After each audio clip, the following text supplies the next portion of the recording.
You can clearly see why I typed those 2 messages. Just to prime the chat so that it shows up over here. Although I should just fix my chat window so that it shows up anyway, but whatever. It's all good. All right, let's see. Are we, we're all calibrated? Yeah? Oh, there's a butt cam. Welcome to butt cam. I'll move that over a little bit. What are you doing over here, butt cam? Be over there.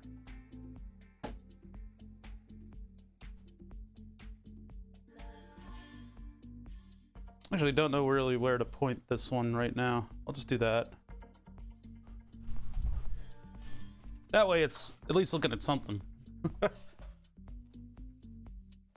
Sort of looking at something. It's looking at enough. Why is that one out of order? Hold on. There we go.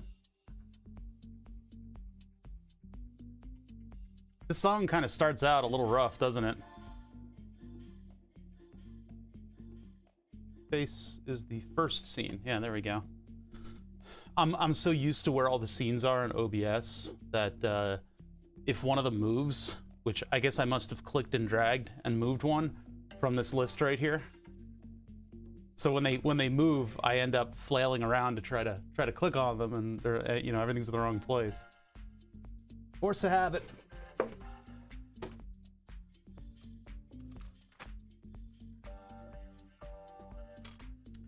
Might do soldering today. We might just solder stuff today. I don't know.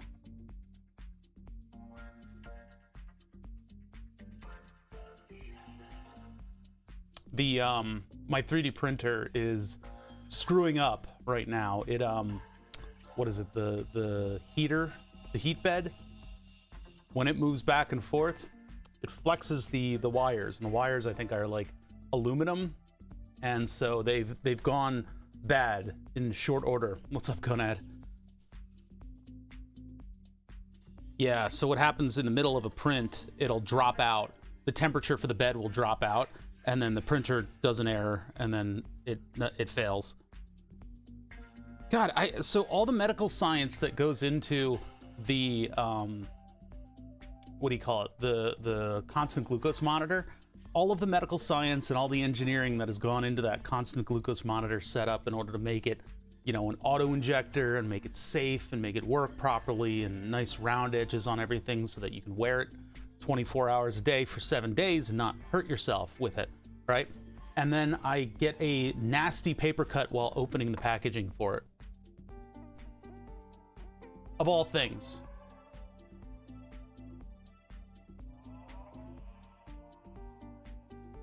Where else have I heard this song? I think I heard this on like a Space Cowboys podcast. Huh, this has been slightly larger than the window. Oh wait, what is that? No, that's not it. Huh. Weird. My OBS is all kinds of messy. There's like scenes that are too big and too small. Just everything's all over the place. I really need to like break it all down and then build it all back up again. That's been something I've needed to do for years. There was a video on that. Yeah, I remember that video. Yeah. No, it wasn't Veritasium. Vertalism. Veritasium? Kerskazart? No, it was, I forget who it was, but yeah, I think you probably have the right name there. I feel like there's like a dot under my palm. What is that? But yeah, it's all the aerodynamics of your own body creating sort of this updraft condition.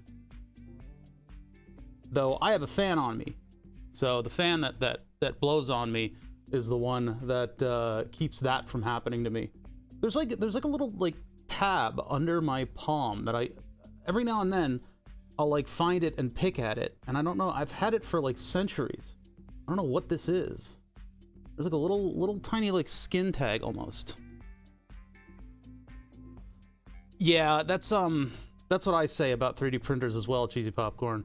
The 3D printer is going to be the hobby. Like if you get a 3D printer with the express purpose of doing actual work with it, you're best spending $10,000 on like a professional one, because the 3D printer will become the project. And obviously you don't need to spend that much money to get a 3D printer and get it working as a professional piece of equipment around the shop. It just takes a little bit. You got to learn every facet of 3D printing, and you have to be able to get your fingers into literally just every aspect of it, because it will take over every now and then. There's like a lag on the video or something like that. No, it seems pretty smooth. I don't know. Yeah, every now and then it stutters. Do you guys catch like a stutter in the video? Is that happening on your end too? Probably need to restart this machine. I probably have needed to restart this machine for some time. There's a little bit of lag too. A little bit more lag than I'm used to. Ender 3 has been reliable so far. Yeah, I mean, you get into it to a certain degree, I guess. Yeah, that's weird. There's a weird delay on the camera today. Yeah, there's like, I don't know, there's all kinds of things that go wrong with it, but the fact that, you know the printer so well is what allows you to get in there and fix it, and then your perception of it is, it's fine, it's been fine for a while. Well, it's not really that's not really the case. I've been able to get my printer to a point and say, that's it, I'm not doing anything with the printer now. Yeah, exactly. That's exactly what I was just saying. Yeah, not to do exactly what Cheesy Popcorn is talking about. You gotta stop. It doesn't matter what year it's from. If it works, right? Unless you're having like a specific problem with it. And I don't have any problems with my printer. I don't want to make it fast. Well, I mean, that would be nice, but I don't want to spend the money and the effort and the, getting it to tune to be exactly as fast as humans can make 3D printers. I don't need that. I don't need to go to a Voron, and I don't need super duper small or large diameter filaments or anything like that. Just keep it normal. I know that it'll take approximately a day for me to make your typical parts. What I tried to do just recently was I tried to print out a circuit board so that I could have like a size guide and kind of get ideas about what I'm going to do about mounting that circuit board in the computer project, which we haven't gotten to in a little while. The parts are sitting on my desk. I spent like a couple $100 buying those modules off eBay, no less. eBay apparently is a much cheaper way to get those Vicor modules, but still, I haven't done anything with them. And so while they're sitting, they're wasting my time. So I need to actually waste my time and work on putting something together with them, make sure that the parts that I put into CAD are the right size, all that stuff. So I started on that, and I started printing out just the square with the little holes in it in the right spot. And my printer failed several times because the heater, the bed heater, the 120 volt bed heater, has breaks in the wire because it moves. So we're gonna replace it with some silicon jacketed wire, and then we'll move on to other stuff. I don't remember if these are in the right order or not. The scenes, it feels weird. Never attempt to work on both printers at the same time. Yeah, what if you need a part? I only have the one printer. Only the one. Yeah, I put 3D printer in the title, so we're going to get all the crazies today. We're going to get all the crazy 3D printer people who aren't going to really mesh with my attitude of just getting something to work. They're going to complain. They're going to complain, and they're also going to come in here and talk about like trivial stuff that basically is showing off. I know this. I are smart. Here are a thing I know. It's gonna happen. We'll see it. We'll see it. We'll go, yep, there it is. And that'll be it.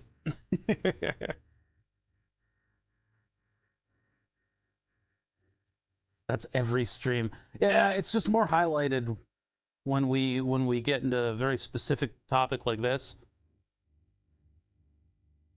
You ain't wrong, though. You ain't wrong. Oh, man, I'm feeling a little weird today. It's raining out. I didn't really sleep. I think I woke up at my desk at 4 a.m. for no reason. I was like, I gotta take it easy tonight, right? I got stream tomorrow. I gotta sleep. I'll get a nice early bed. And then I blink, and it's 4 o'clock in the morning. Like, God damn it.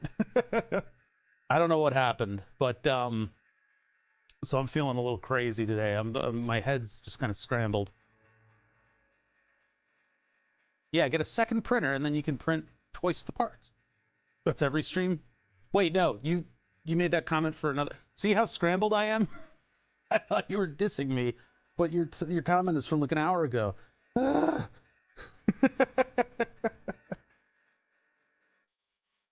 I like this song. This song I listened to in 2011 when we were pulling into Burning Man. We listened to this song, Pulling into Burning Man.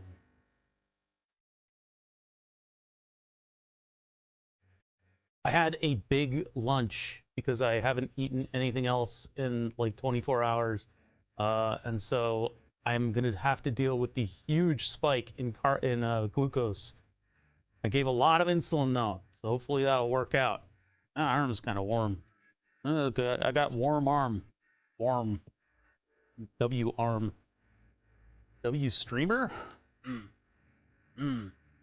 Mm.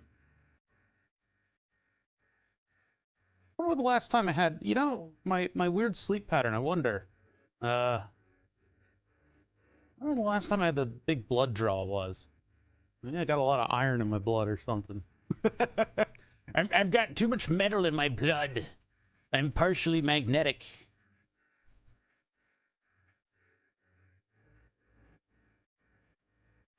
See that? Right where you get the vaccine. Right where you get the vaccine, the magnet, see, it sticks. Oh, damn. Oh, shit. See, the magnet, fuck, shit, fuck. The, Fjord. See, the magnet sticks. Hold on, I need to get that spot wet. Press it. See, the magnet sticks. Yeah, crazy. Crazy. See that? Look at that. Look, I'm magnetic. I got so much iron in my blood that the magnet is sticking to my body. Oh my god. That is actually kind of on there, isn't it? That's the power of licking your arm.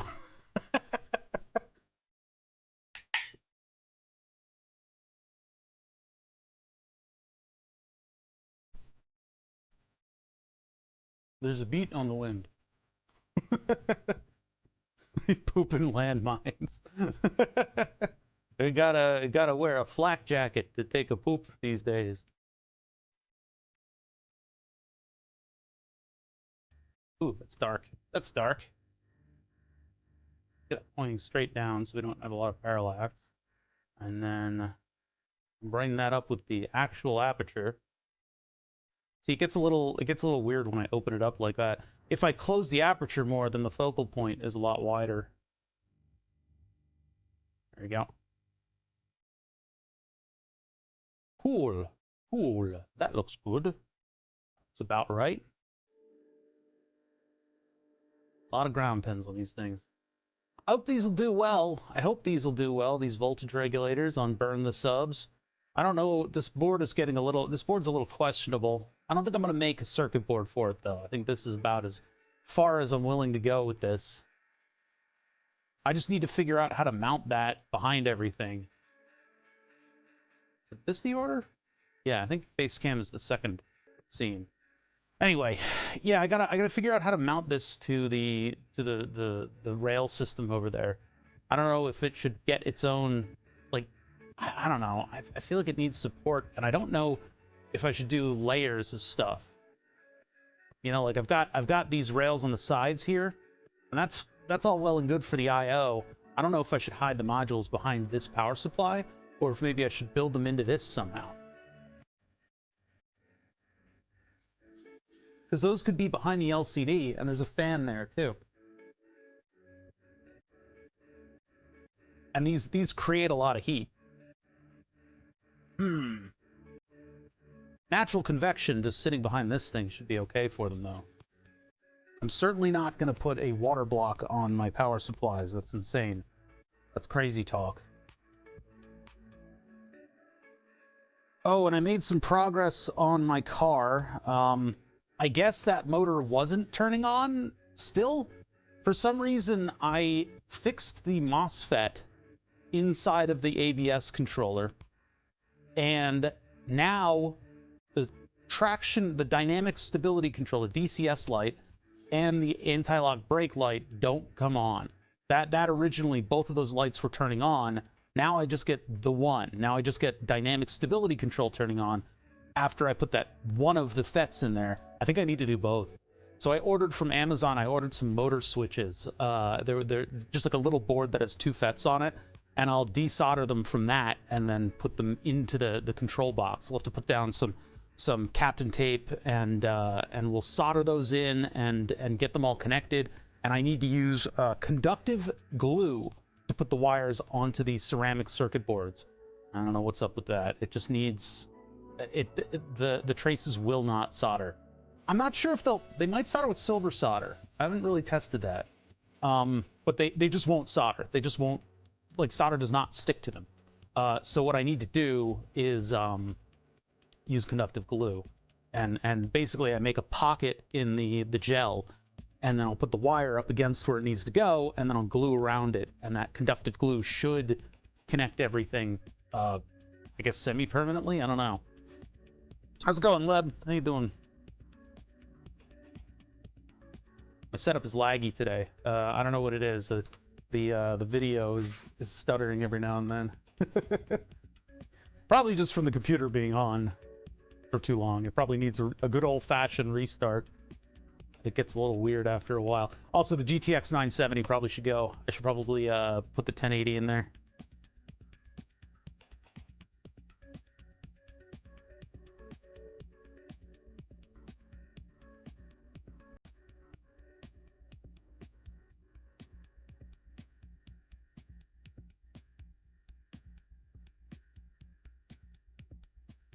I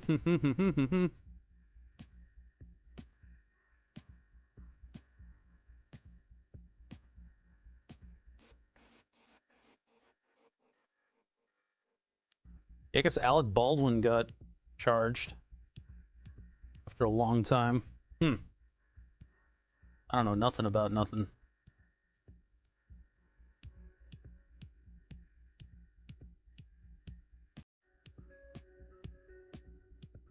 All right, let's see. So, got a couple things on the plate here that we'll check out today.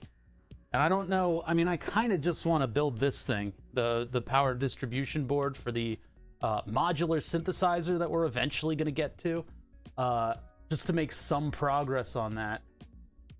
That's a lot of repetitive soldering tasking, though. The one thing that's really burning, and I'm just gonna lower the music now. We'll just start stream right now. I won't do as long of an intro today. I just feel like doing work. Oh my god, what the hell's going on with this? Okay, there we go.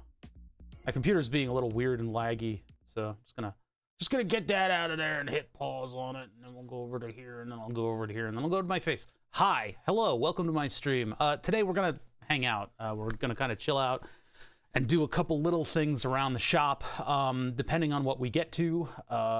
I would like to try bending a tube. I don't know if we're gonna really do that today or not. It's in the title, so I kind of have to, but I need to fill the tubes with a liquid, probably water, because I don't want to gas myself out with brake fluid. I was thinking brake fluid would handle higher temperatures so that I could like solder the end of the tube, but I think water is probably the best part, or the best thing to use. And then I need to get my vice grips that are meant for tube. They've got like a rounded edge, and so you can pinch tubes with this thing. So I'll use that in order to flatten and compress the end of the tube, and then solder behind that, and then do that on the other end too, but with it filled with water, and then we can try to bend it around stuff and see if it'll actually take the bend. In addition to that, I would like to work on my 3D printer, because I want to print out a circuit board that I'm building, and I just wanted to print out the circuit board to make sure that everything fits and all the positioning is correct, just to verify that my 3D model is the right thing. And it turns out my 3D printer is like mega fucked. I don't know what the problem is. Well, no, I do know what the problem is. I'm just so used to saying I don't know what the problem is that I just keep saying it. But we've given the 3D printer every opportunity to flex its wire in just the right way. The bed heater is failing. and it'll fail mid-print, and it'll fail semi-regularly, but it takes a while into the print. It was like an hour into the print when it failed. What's happening is we've given the bed every opportunity to move back and forth and gently flex the wire. That's good, right? Gently flex the wire, and that way the strands of the wire are able to move within each other and produce the bend without breaking the wire more easily. But the wire for the 3D print bed, I think, is some type of aluminum. It's some type of like temperature wire, and it's not really suitable for constant bending, which is odd because they put it on a 3D printer heater. So it's like, why is this like this? So what we need to do, what I would like to do, is take that wire, crimp something to the end, solder it to a board, and then have a screw terminal that will then use the flexible silicon jacketed wire. And that stuff will be able to bend in perpetuity. That stuff will be able to bend in perpetuity. So let's get to that. Let me get the 3D printer over here. Means I gotta go get it. I gotta go get the 3D printer, and then I gotta wheel it all the way over here. Oh, look at the cold air coming in from outside. It is a rainy day today. Every other place in America is getting snow. We're getting rain in Pennsylvania. It's just a day of rain. Constant rain. Sean! Okay, let me get the 3D printer over here, which means I gotta be careful not to run over the microphone cable. My microphone cable. Let's see here. Now I got that song stuck in my head. It's a good song. I'm gonna put this over like this. I need to be actively cooled today because my head hurts. Whenever I get a headache, it's like I need to be like refrigerated.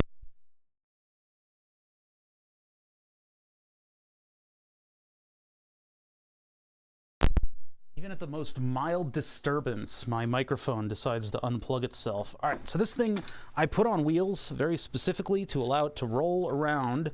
I guess it's got to get over the cable that's the fan is on. I can do this here. Pick this up and put it over top of the printer. This is the fan plug. There you go. And then get my microphone cable out of the way. For some reason, that's there. All right, now this thing can wheel. All right, there's that.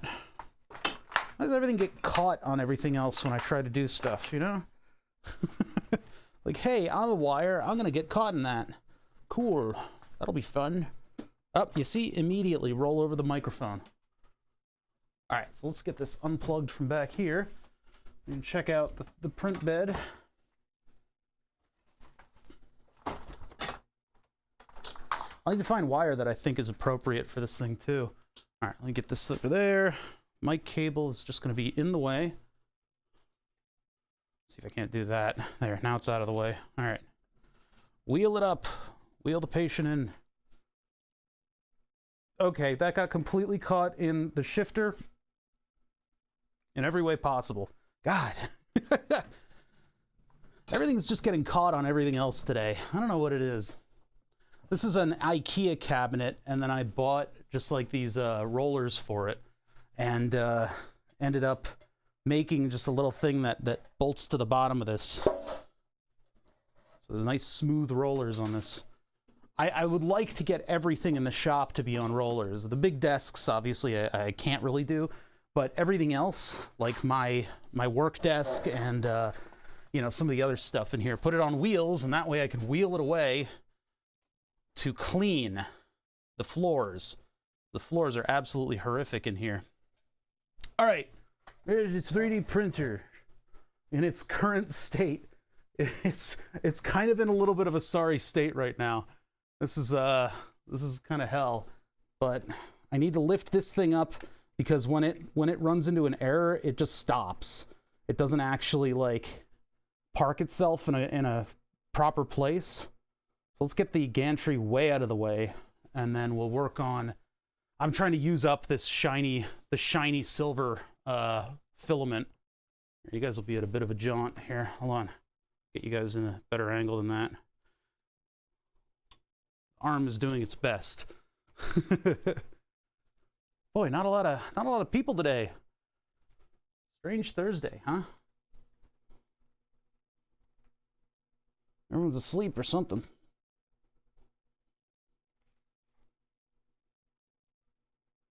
Not too worried about keeping the gantry straight because I have a routine that this thing runs through that will like check one side, then check the other, and then it'll move the motors independently.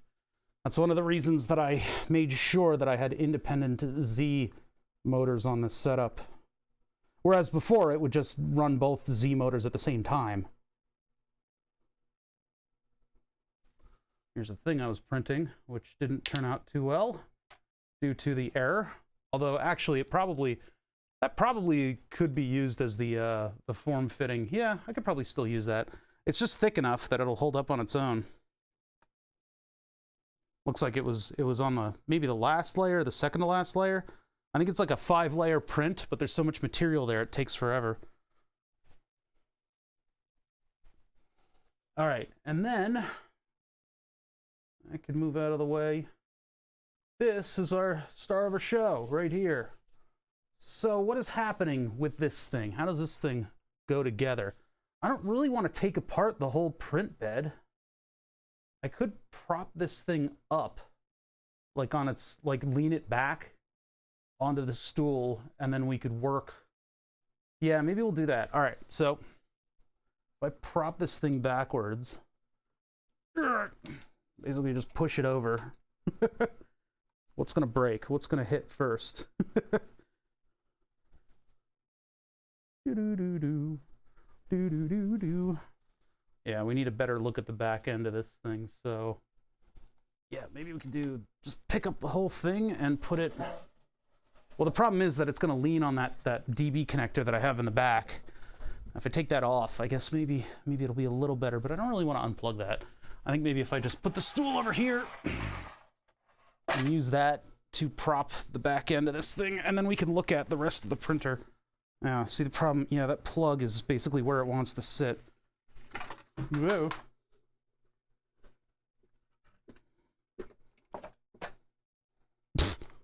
Well, it's a little janky, but at least we can get under it this way.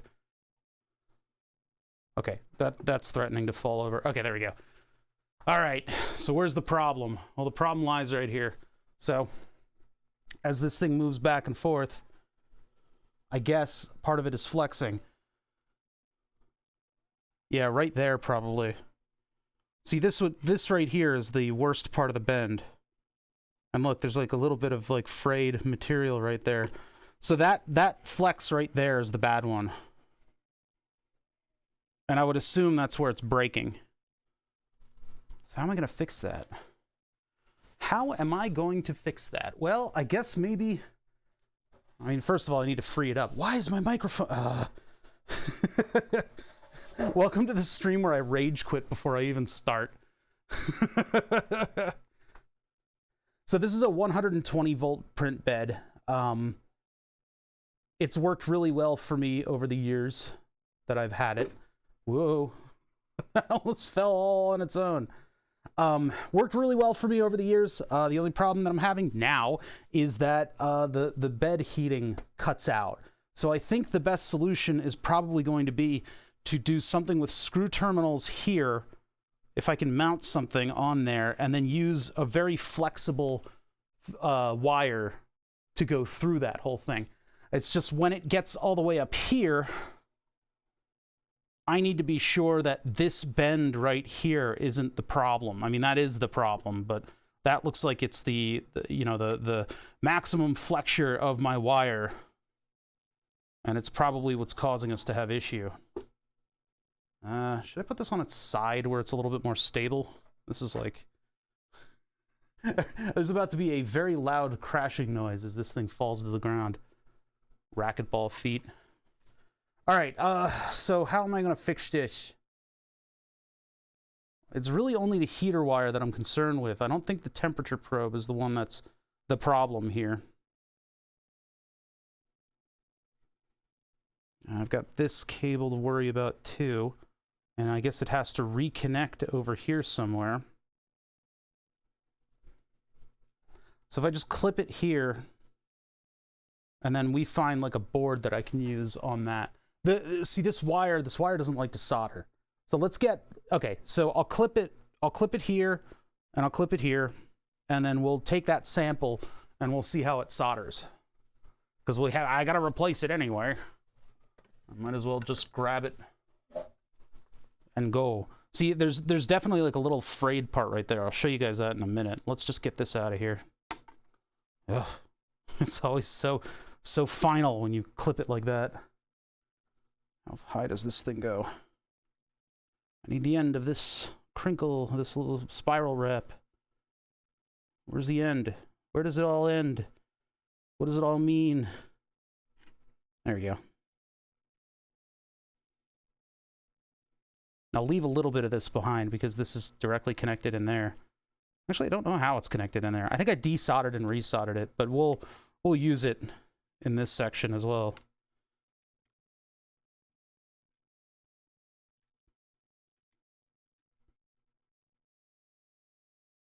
I guess if I put more of this stuff in here and I let it go a little further, it would bend a lot less at its maximum distance.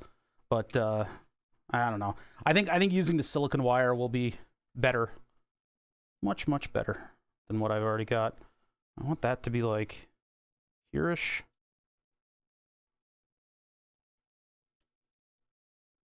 Yeah, here-ish is good.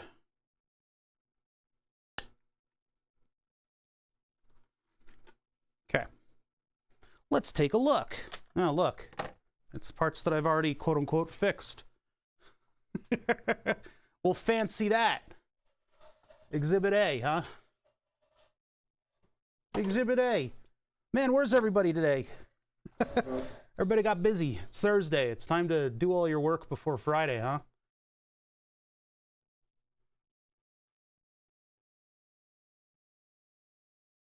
Everybody's trying to have an easy Friday, so they're all busy. Is he swearing at a blender? Well, hey, it's kind of a righteous project, though. That sounds like that's something that's very fixable. Oh, boy. Oh, boy, look at that. Oh, that's... Ooh. Oh, I see. Yes. The blender. Oh! Oh, that's neat. Oh, that's kind of neat. I think I found the break, chat. I think I found out where the problem is. I think it's right here. I think I just found it by literally just pulling the two pieces of wire apart. Okay. There's like another piece of shrink wrap on this too. Odd. It may have pushed the broken part out to where it first flexes after my little affair with solder over here. So there's our failure. And I guess this confirms that it is in fact solderable, so I'll be able to do something with that. Although this stuff won't necessarily be what's soldered, but what about this one? Did this one fail at about the same area? It would be right about here. No, but it feels like it's failing there. Yeah, it feels a little like it doesn't want to flex there. Doesn't want to flex there. No, that feels okay. That feels okay. It's just this one crapped out. And I guess that's exacerbated by the fact that this is a 120 volt heater bed. And so when that starts to fail, the 120 volts takes no prisoners and just kills the rest of it. Why are my fingernails gross? My hands are super gross today. All right, so, all right. How's things today? Quiet. It's actually very quiet around here today. I don't know what's going on. Very strange. Yeah, so this is the heat bed of bed wire. This is the cable that comes from the bed of my 3D printer, and I've repaired it previously, and unfortunately that failed because the area that's flexing was pushed up a little bit to a different spot on the wire, and so that area was constantly, I guess, like when the bed went all the way forward, this would bend a lot, and that eventually broke the rather fragile bed heating wires within this cable. So this is like a high temperature wire and cable. We don't need a high temperature wire and cable out at the bends.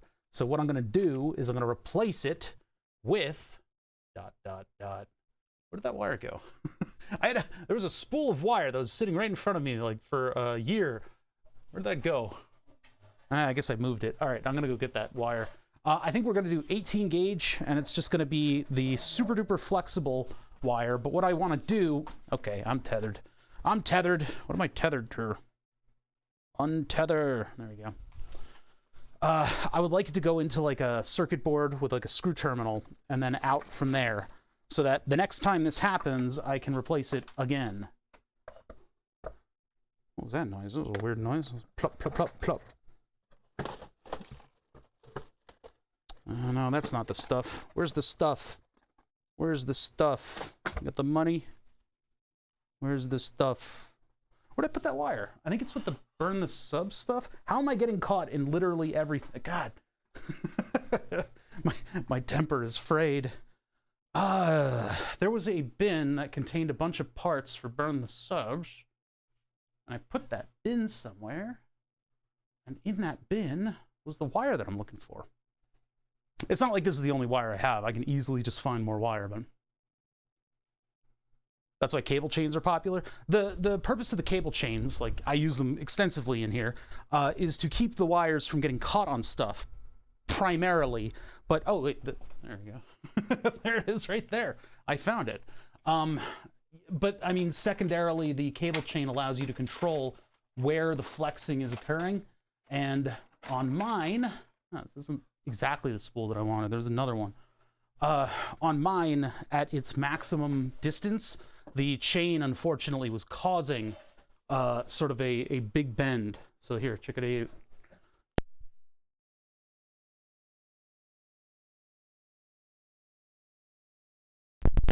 Can't do it today. I'm just, every time I try to move, I'm unplugging my microphone.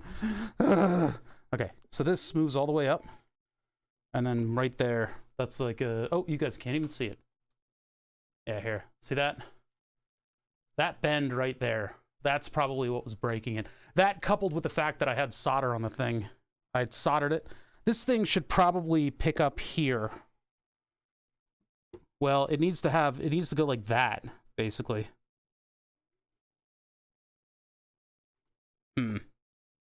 If I move that hole all the way over here, I might have a better time of this. Which is easy to do. I just, you know, pop a hole in the thing. Let me see here.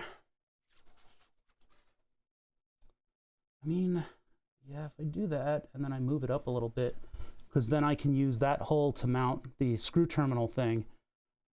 You know, the little terminal thing that I'm going to use. I just need a minute to think. I need to think about stuff. Are we really going to involve the drill in this? Yeah, we are. Okay, let me get the drill. The drill and the tap. Drill and tap a hole, and then I'll have a nice little mounting area. I just need to get the right drill and tap.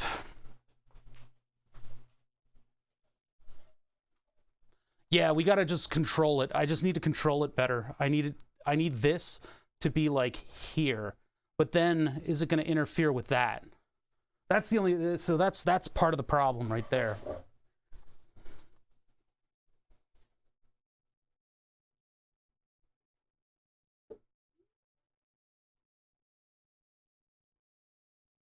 Oh, I see. Okay, no, that'll be fine, actually.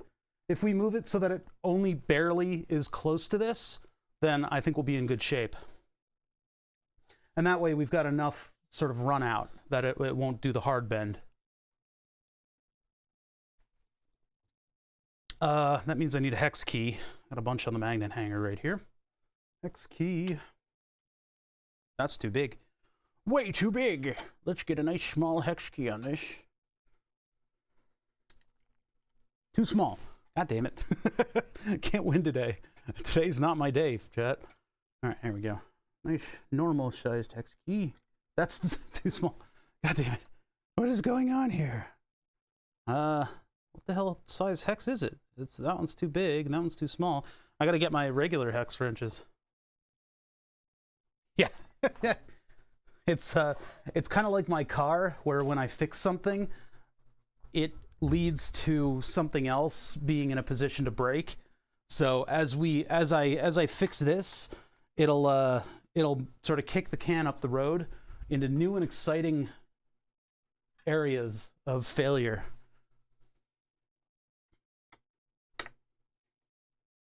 I bought these T handles because very specifically because they were ball ended, but then the manufacturer was like, we didn't do ball ends on the smaller ones because they tend to pop off. It's like, ah, man. I guess people were using them for like crazy stuff. It was a CR10S, but then I did a whole bunch of stupid stuff to it to make it sort of my own.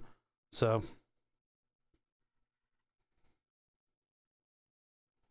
if I put this like here, and then I put the little blocker there too. So this needs to be just like that. And then when it gets up to its full, hopefully that bend won't be as dramatic. Oh, yes it will. Okay, never mind. In order to do that, I need to be down here. And if I'm down here... Okay, so just like down like that, I guess, is where it needs to be. Yeah, I guess that'll do. And then I need to put the little blocker over here just so it keeps it tight. Tight. Weehaw? Not T handles, but they're ball on the long side and not on the short side. That would be nice. Yeah, because the ball ends are so that you can get into weird angles, but these are Bondhus. And I just keep them in a little wire organizer that's on the side of the table over there, but they didn't ball the ends because apparently it weakens them, and people must be using these for like extreme industrial purposes as opposed to my little noodling around with them.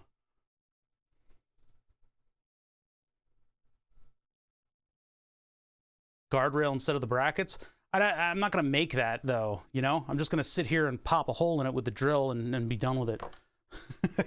This is just so much easier for me to do. It's actually very hard for me to do now because I can't get to my drills and stuff. They're over there, and I've created a very large blocking device.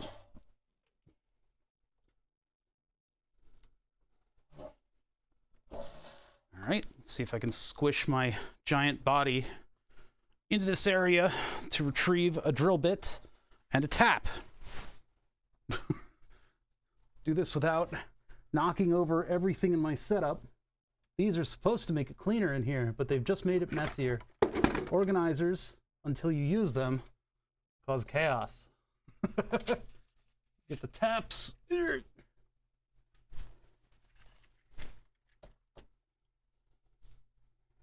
And then a drill of appropriate size for tapping. Those are all car parts in that bag. I need to move that bag somewhere safer than here. How's that look? Hold on, I'm going to try to give you guys a camera angle. How does that look?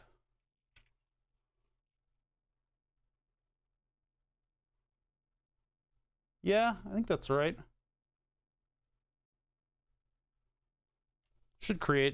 That should create threads.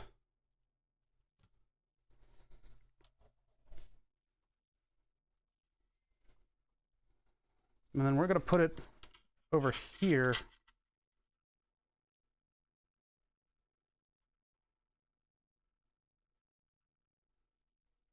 Like right there.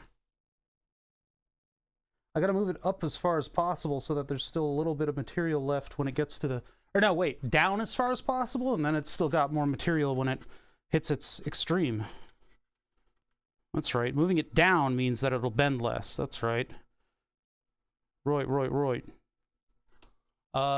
Where's my... I don't have anything to start the hole with other than the drill bit. This is how Bush League things are today.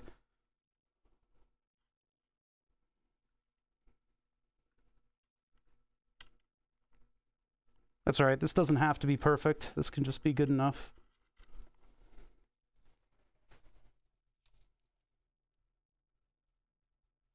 Yeah, close enough that it'll just...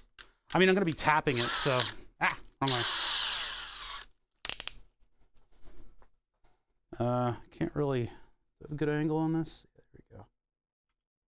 So this is just a metal plate that sits, that you know, moves back and forth. It's not the part that gets heated or anything, so I don't have to worry about...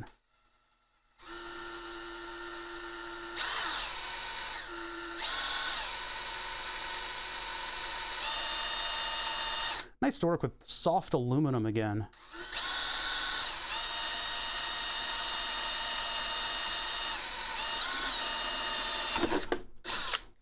How far did I go with that? Did I penetrate the... No, I only touched the... There's a, I have like a thermal thing. It's like a heat blocker that I taped to the bottom of it. So, there's that hole. Now I just need to tap it, which I think this is M3. Just find the appropriate tap here.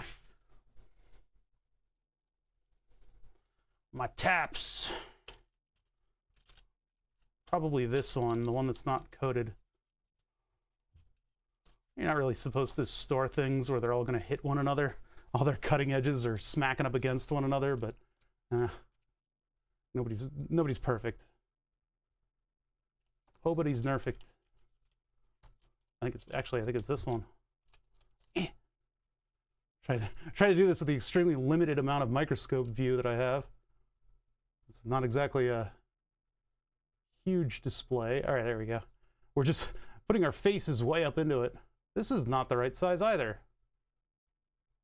Are you not? What are you? M2. I think this is 2.5 then. It actually does look very... No, that's not the right thing. All right, I'm going to do this not on the microscope because it's confusing me. It's just way too close. I can't make any of it out. Gotta make it out. All right, what do we got? That looks like way too fine of a thread. Oh, I think that's it though.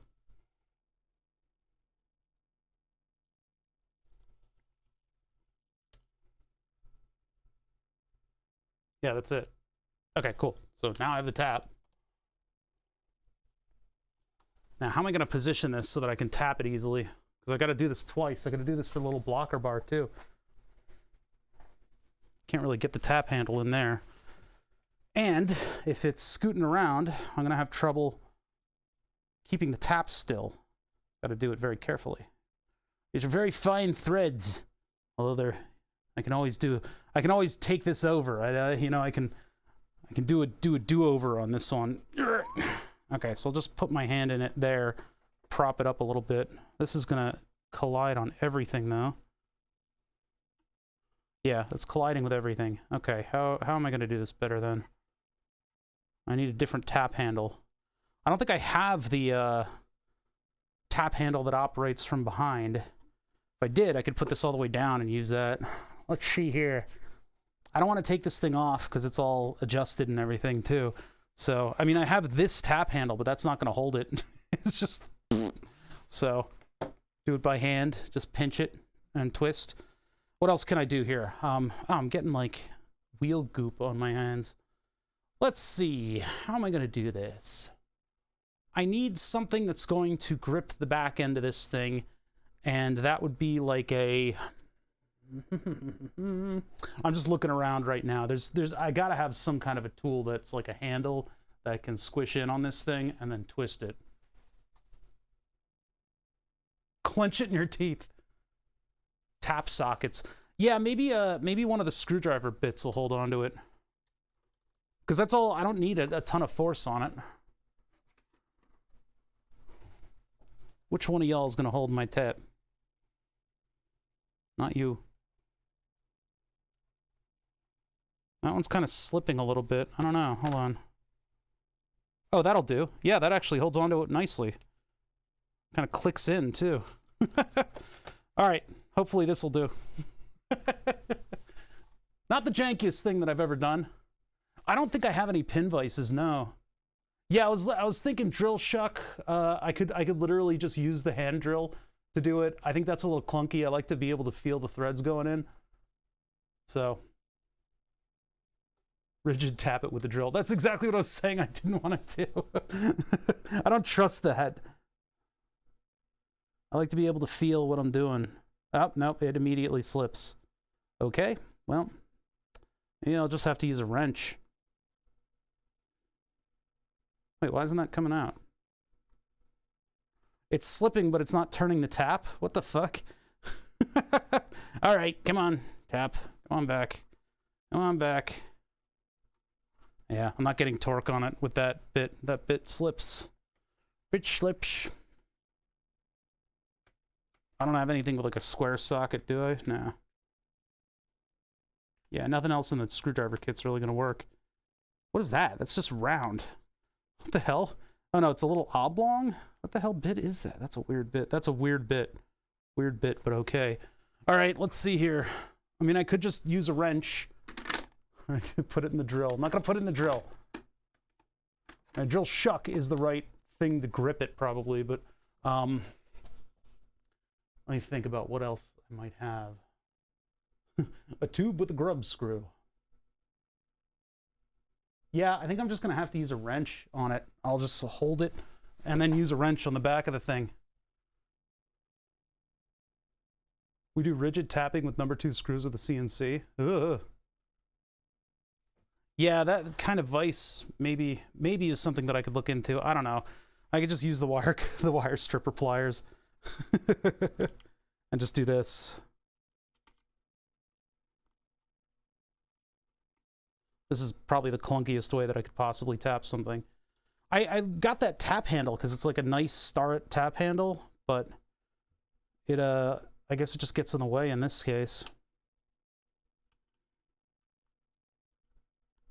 Too bad a hex wrench doesn't work on this thing. Here, I gotta position myself so I can actually do this. This is like the worst way to tap something, by the way. Mainly because I'm really not making a lot of progress for every turn. I wonder if just using the drill would actually work on this.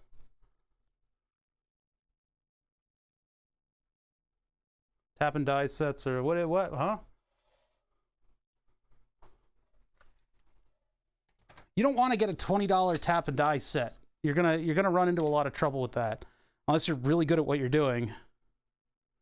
Just because cheap taps are not worth it, because you end up having to extract it more often than not. This is, hold on, this is actually stuck in. I'm gonna have to do this live. Here we go.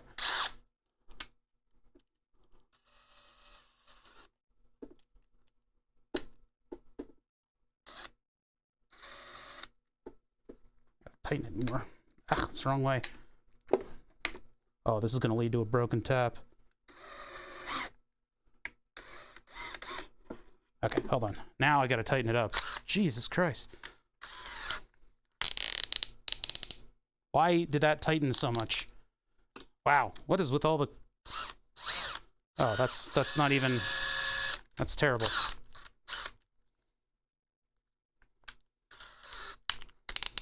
There. That's more like it. That was the wobbliest thing I've ever seen.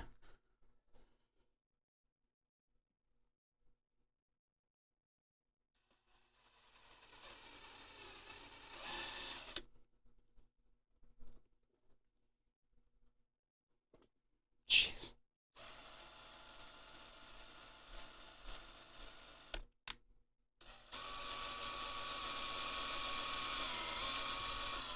There.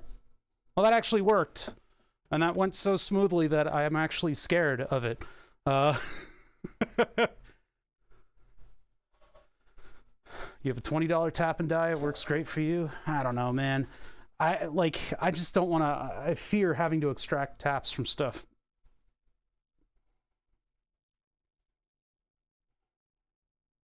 The burrs on the taps are 2 times the size of the threads. For the cheap and nasty die and tap sets. Because I, at least in the past, I went to a couple of, not really estate sales, they were more like closing down a machine shop kind of deals.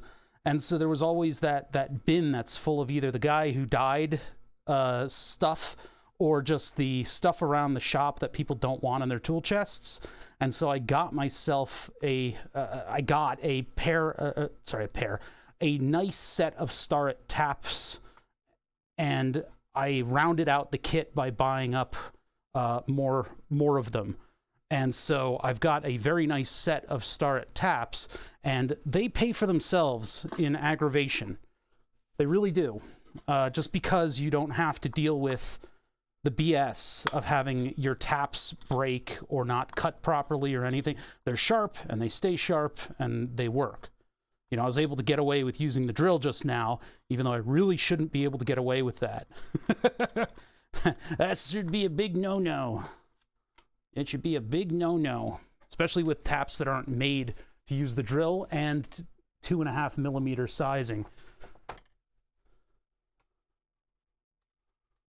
You have a photo of your terrible taps? I'm already sweating. All right. One more for the road. I guess I'll drill tap it again. Ugh, it's too close to the sidebar. That's the reason that I was doing that.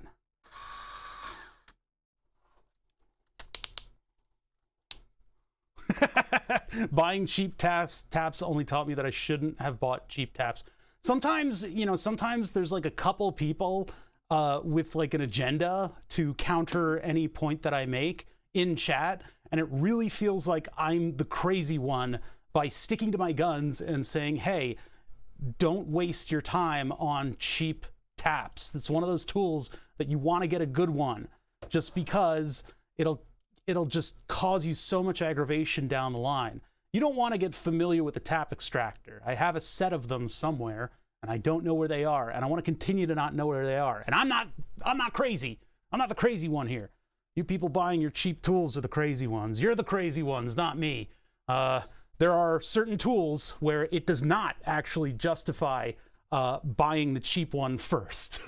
And one of those is taps. You can buy a full cheap set of taps, and I have one. I've used it for years. And if you're careful, they'll be okay. But if you want to kind of muddle your way through and not waste a lot of time being very, very careful with the taps, buy good ones. They have sharp edges, and the sharp edge is going to help you out. But anyway, there's only a few tools like that I would mention not getting the cheap one first, just because. Typically, though, it's like you're doing this for one project, get the cheap one. One project, get the cheap one. Or if you're just messing with the hobby for the first time ever, what if I decide to build things myself? I mean, I'm of a mind. I'm a different build than you can't account for everyone, right? You can't account for everyone. Some people don't like to build stuff, and some people are curious about how to get into building and fabricating things.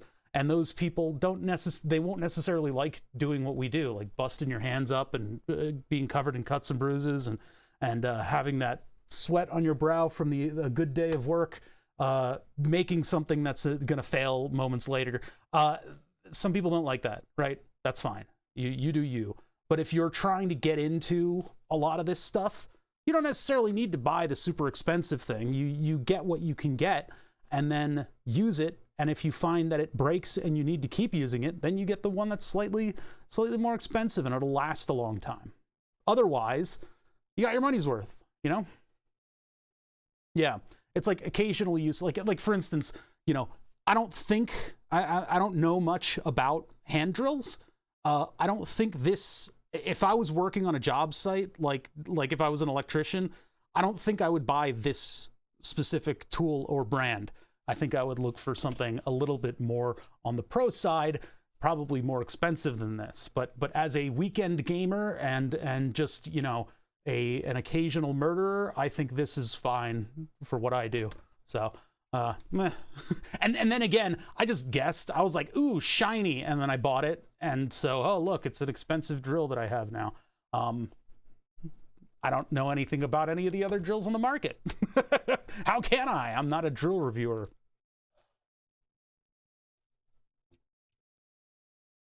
Where's my scene? There it is. Yeah, what's up, Trumple Foreskin? Man, your name continues to be relevant, and it takes the life out of me. Trumple Foreskin was one of the early names to go up on the board that made you just kind of go, yeah, I guess that's why I made the board. Like, it was just like, oh, well, one of those names. You and me both, yeah, right? Why can't your name be obscure? Okay, so where am I gonna put this thing? If I put it there, I can't really test the run because this thing is heavy. My print bed is actually really heavy. Yeah, I guess it can just go. It'll kind of kink right there. So if I just put it, it needs to be like here.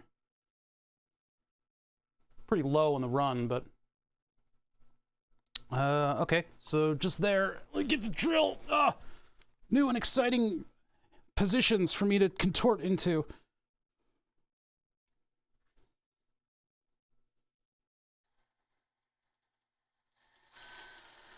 Okay, that should be marked enough that I can see where it goes. Oh, look at how it walked. Nice. I love it. I love it when the drill walks all over the place. Love it. I love it. Can't get enough of it. My favorite thing ever. Burp. Excuse me. Sorry, I'm burping a lot, folks. I had a lot of fizzy drinks to start off the stream. And I'll have more. Now, the one thing that I got to be careful of drilling like this is that I don't bust through the material and hit this thing and go too far into it, because this is a 120 volt heater.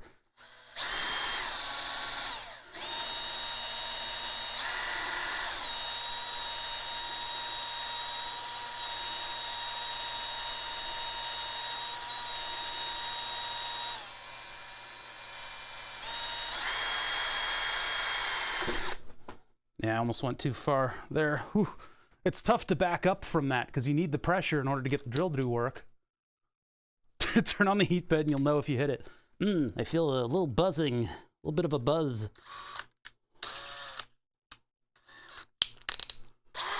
Okay, this is not the way to do this, but here I am.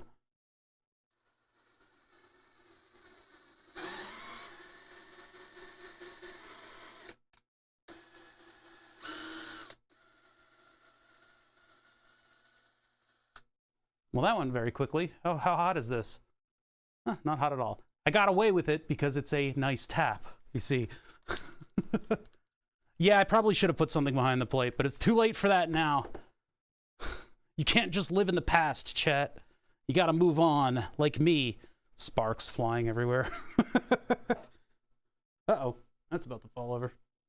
Stuff's about to go crash because we did this so haphazardly. Well, looks like that's out of alignment a little bit. The drill hole walked over, I think, a little bit, but it's actually good that it puts a little tiny bit of pressure on the cable. And I guess I could file the hole a little bit to make it adjustable. But I think it's in a good spot. It's a little bit far forward for me. Let's just see if that smoothly travels. Oh, I almost unplugged my mic. There we go. All right. So that and there, nice soft bend at the top. That's what I'm looking for. You see that? Beautiful. Oh, does this go? Wait a minute. Does this go all the way back? Does it hit? No. Okay, good. It has like a millimeter before it hits the screw. Oh, that's perfect placement. That's perfect placement. I accidentally got that one right. Okay, now for the hard part, I guess. I want to have a circuit board that has screw terminals on it on a standoff. So how are we going to do that? Now I have DIN rail stuff that has screw terminals on both sides, but then I also have stuff like this. So why is the mouse there? I gotta move the mouse. Everything is in the way. I'll put the drill away. I don't think we need it for the next part. What I need to do is keep drill bits that are the right size for the taps with the taps. That'd be very nice.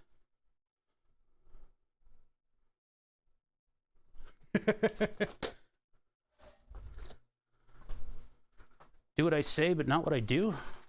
Maybe? Say what I do, but not what say I say. Say I say, but do is what I do when do. How do? Oh yeah, that was completely planned and measured, and I totally didn't forget that when the printer was sitting in the jank position that it's in right now, that it's pushing the bed forward by like an inch or two. I totally didn't forget that until just now. I planned it. That was completely planned and not accidental.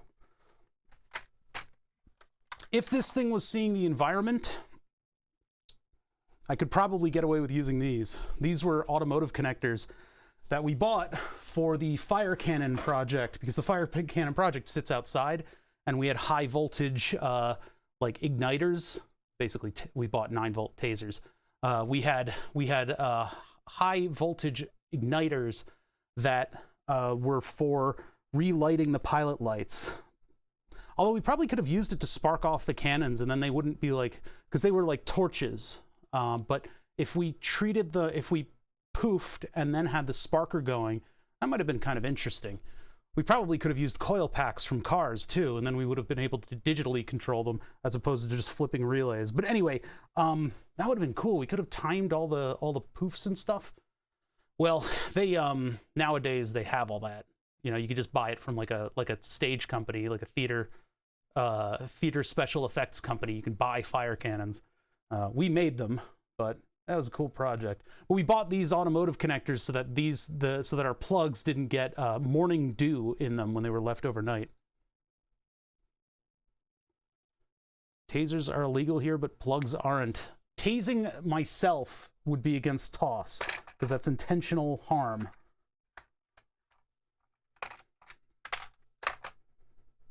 Although, you know, we say it's against TOS, but it's not until something gets reported that Twitch even bothers to lift a finger for anything. They do not care until somebody reports it. So those are the screw terminals that I have. I guess I don't really have much else. I think I had one of those, like, where's the other one? Hold on. It's not harm if chat doesn't feel it. Well, you know, secrets are safe with us. You guys are weird. You guys are really weird. Weirding me out. I think I have one of those 120 volt things somewhere. Oh, you know what? It's in the, I think it's in the drawers. Or it's in the other bins. Not, oh wait, no, here it is. I only have one of these though, and I don't know how I'd mount it. These European like screw terminal thingies. Dying is actually expressly against TOS. Yeah, dying is against terms of service. Yeah, I don't think this thing will do me any good here, because I don't have a way to mount it. I mean, I guess there are little like holes in between these things. Yeah, it's against TOS. Yeah, see, there's little terminal holes on the top of it. We only need 2 connections though. But the problem is, like, this is exactly what I need, which is just something where I can screw one end in and then screw the other end in. But there's no way to, like, I mean, I guess if I cut this and then I put this on like a standoff, we could maybe use it in one of the spots. I shave off the bottom piece there. Yeah, we'll do that. This is just the way that I would connect stuff to 120 volts. In the past, I would have this on the end of a power cable, and then I'd be able to plug stuff into it. But everything has a life cycle here, so we're going to put this to use on the 3D printer, and then the other end will get a little circuit board with these things on it. But this will sit on a standoff under the bed where it won't interfere with anything. So let's flush cut the bottom of this thing. Actually, we need to cut one of these off. So we'll cut it here. Use the long cutters for that. I think these will do it. Yep. Beautifully janky. If I really wanted to, I guess I could use a file to clean that up, but I really don't need to. I don't need to fuss too hard.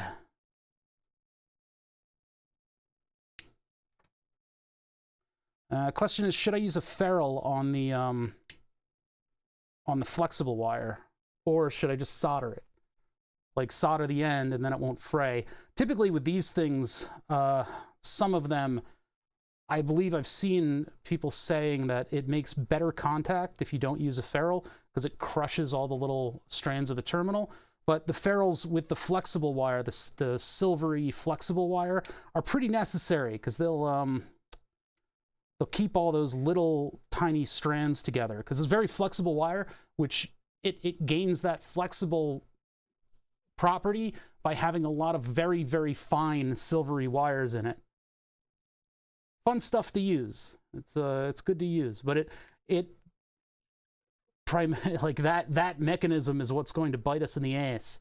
That's what's going to end up making this thing hard to crush into a terminal. There we go. Man, the ideas are not free-flowing today, chat. I'm trying to get my sea legs out here. All right, let's see. Standoff kit right here. I'm probably going to have to drill out the hole in the middle to get it to fit, and I'll probably file the underside of it so that it's smooth, because what I'd like to do is put just a little standoff underneath. Let's see if that actually fits. Because it's M2.5, and these might be M2. Yeah, it doesn't fit. It's too small. Too small. Although I could get... that's going to be really annoying. Could get to the other side and oh, what is all that stuff? What is that? Feeling a thing. Oh, there's a little, yeah, a little wire loop on the end there. All right, so that's not really going to work. Let's see. Do I have any standoffs that are slightly... Or maybe a long M2.5 through this thing, and then this will just sit directly against the aluminum. That'll be a better thing. That's a good idea. That's a good idea, brother. Thanks, man. Thanks.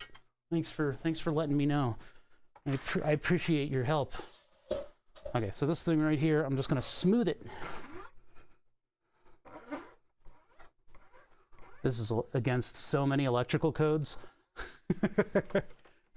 So many electrical codes have been violated. It's a bloodbath. When I partnered with Twitch, I think I read the entire toss. I'm trying to remember if dying is explicitly against toss or if it was implied in the no harm doctrine of the terms of service. I read the entire thing just to make sure there was nothing sneaky in there. This isn't like filing. It's like so smooth. I don't understand.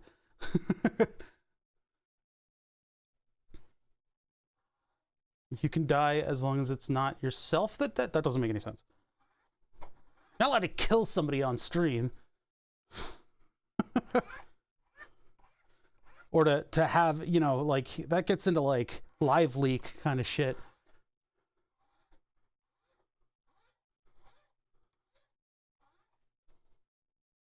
All right, that's smooth enough. And then I need a long M2.5. So where's my bolts at?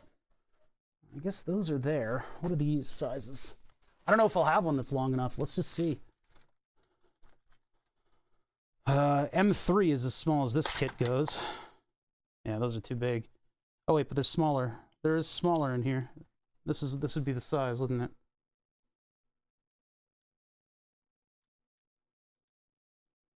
Just checking.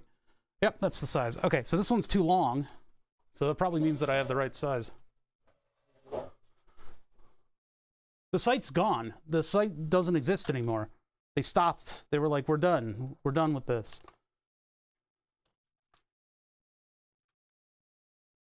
All right, so I need to find... These are too big. This is a different kit, I think. Actually, this one is the right size. Okay, never mind. Never mind. Okay, so now I need another drill bit and the drill again. I need the drill again. It just doesn't end. It just doesn't end. Yeah, I don't know if anything's going to take over the domain or not. I don't know anything about that kind of stuff. Get another drill bit. Yep, that's the size that I need. Now I need the drill again. All this just so I can run my printer again and not have to constantly think about it failing. I can't believe it failed in the same way again, too, though. I guess my fix caused the problem.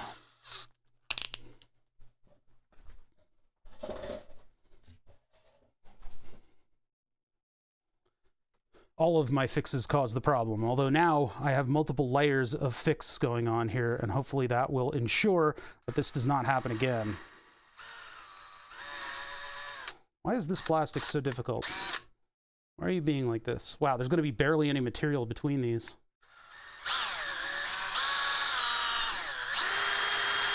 All right, there we go. Nice big hole in the middle. So now that'll just go like this and hold this thing up against the aluminum. Now the cap head is kind of pushing in on this thing. It doesn't need to be perfect. It needs to be just perfect enough.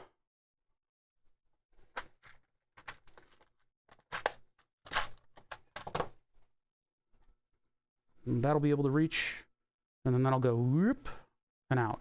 It's 120 volts, so it can travel a weird path.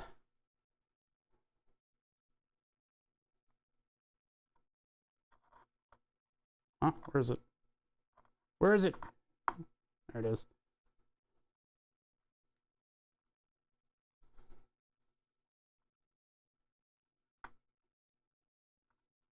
Okay. Okay. Okay. Okay. Okay. Okay. There it is. There we go.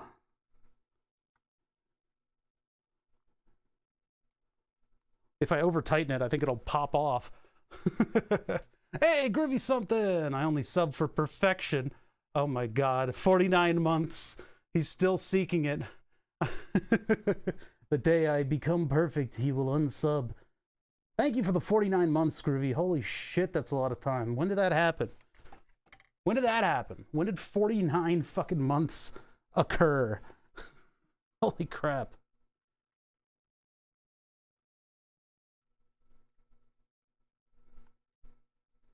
Oh, come on. This stuff doesn't like to strip, does it? Most of us probably don't like to strip. Sort of a natural thing. Do I need more than that out of the end? I don't think so. Maybe I need a little bit more than that. COVID time warp. Yeah, that might be true. Packets from E3D. 18 Revoke Reality kits from the Maker Club? Oh my god. What are you setting up for a whole class, I guess? That's a lot of That's a lot of things. Yeah, the COVID time warp has really affected me, especially with getting my car inspected. Cop pulls me over and he's like, your inspection is invalid for 2 years. And I'm like, what? Huh? Wait a minute. That's not fair.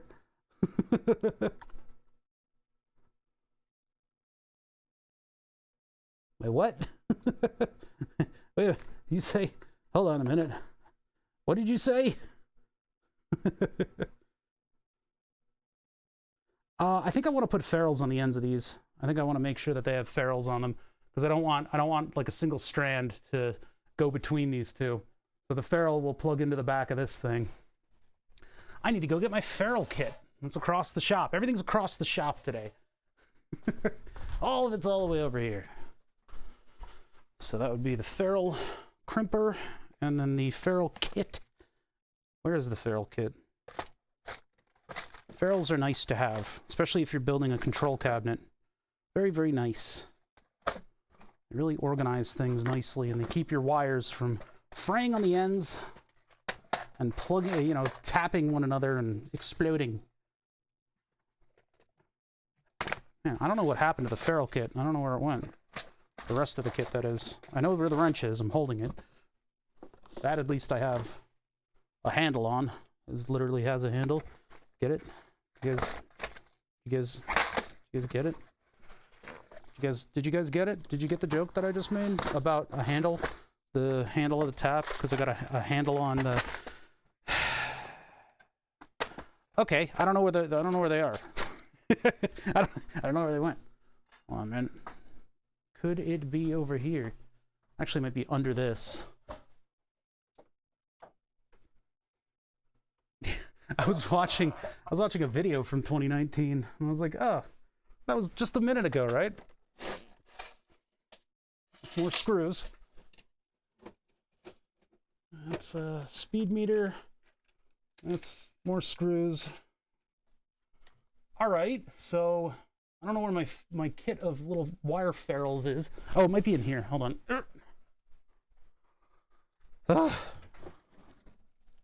Yeah, today's a weird one. I sort of like woke up on the wrong side of the bed. Here we go. There's the kit. So I'm trying to get my shit together. I was trying to do 3D printing, but that exploded. So here are ferrels. These are basically just go over the frayed end of the wire, and then you crimp them shut. And what they'll do is protect your wire from contacting things it's not supposed to.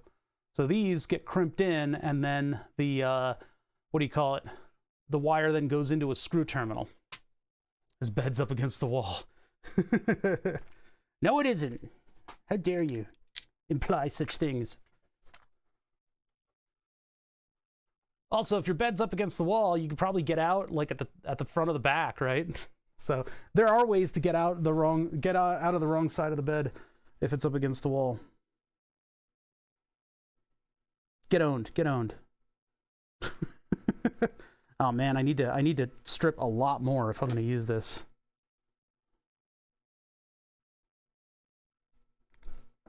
Go. Get owned.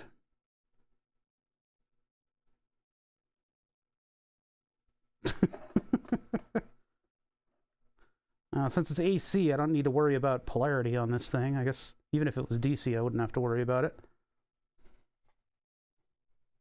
Bed cam. People do like sleep streams. I don't understand it.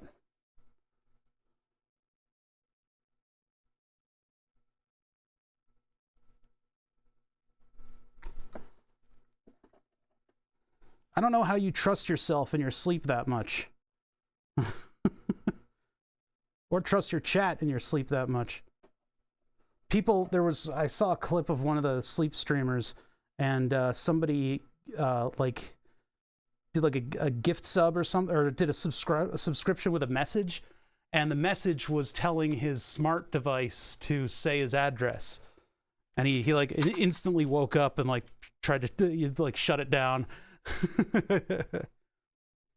Yeah, I guess all you need to understand is that they make a lot of money.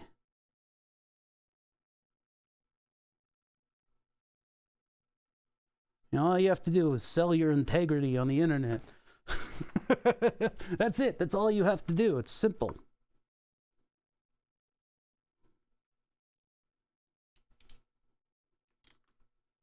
Hopefully that actually crimps it. These smaller crimps can be kind of moody.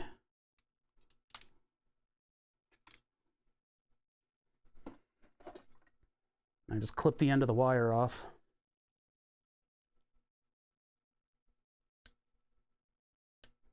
I said I just clipped. Jesus, this stuff is not cooperating. It doesn't really look like it made an incredible amount of contact on the crimp. I guess it's okay. All right, cool. Flathead screwdriver. One of the few times that I'm actually using a flathead screwdriver for its intended purpose. Yeah, what's integrity? I'm on Twitch. Integrity was gone long before I started streaming. As soon as I opened the platform. Lefty loosey, right? Yeah. Screwing screws left-handed is weird. Not used to it. Damn it! I need to use two hands.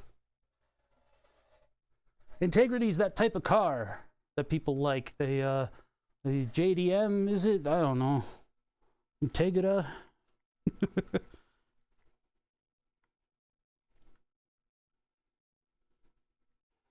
Integrity's that stuff we all left at the door when we opened up the Twitch application, the Twitch website.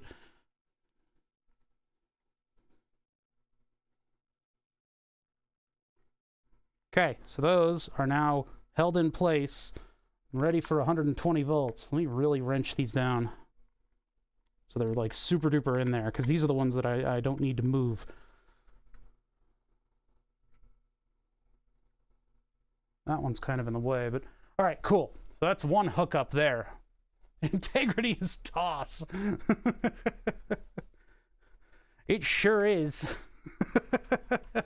All right, so where's the other end of our wire going? It would be nice if I had another set of those things, but now I only have one, probably in the entire shop, and it's this one right here. I don't think I have any other types of... I mean, I've got open screw terminals, and I'm sure as hell not going to allow 120 volts to be at an open screw terminal device. I may have to, though, for the other end.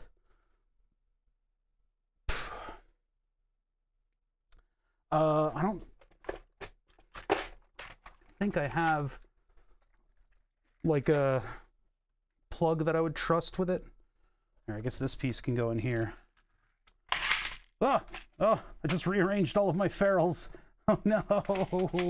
No. Oh, the humanity. Is this against toss, what I just did? I think it is. Oh, man. I just completely rearranged that whole bin. I used to know how many of each type I had. In the before times. Open the screw terminal and fill with hot glue and done. That is trusting things down the line more than I think I'd ever like to. Where did this singular terminal go? What did I just do with it? Oh, there it is.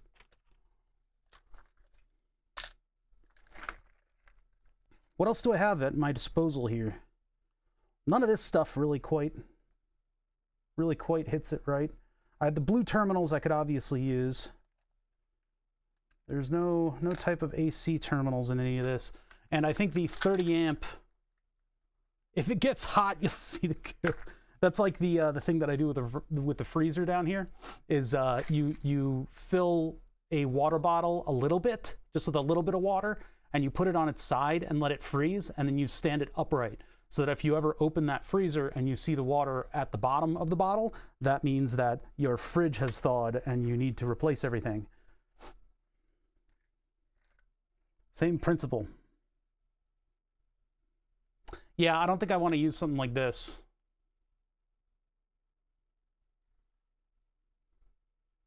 There are very cool things in it.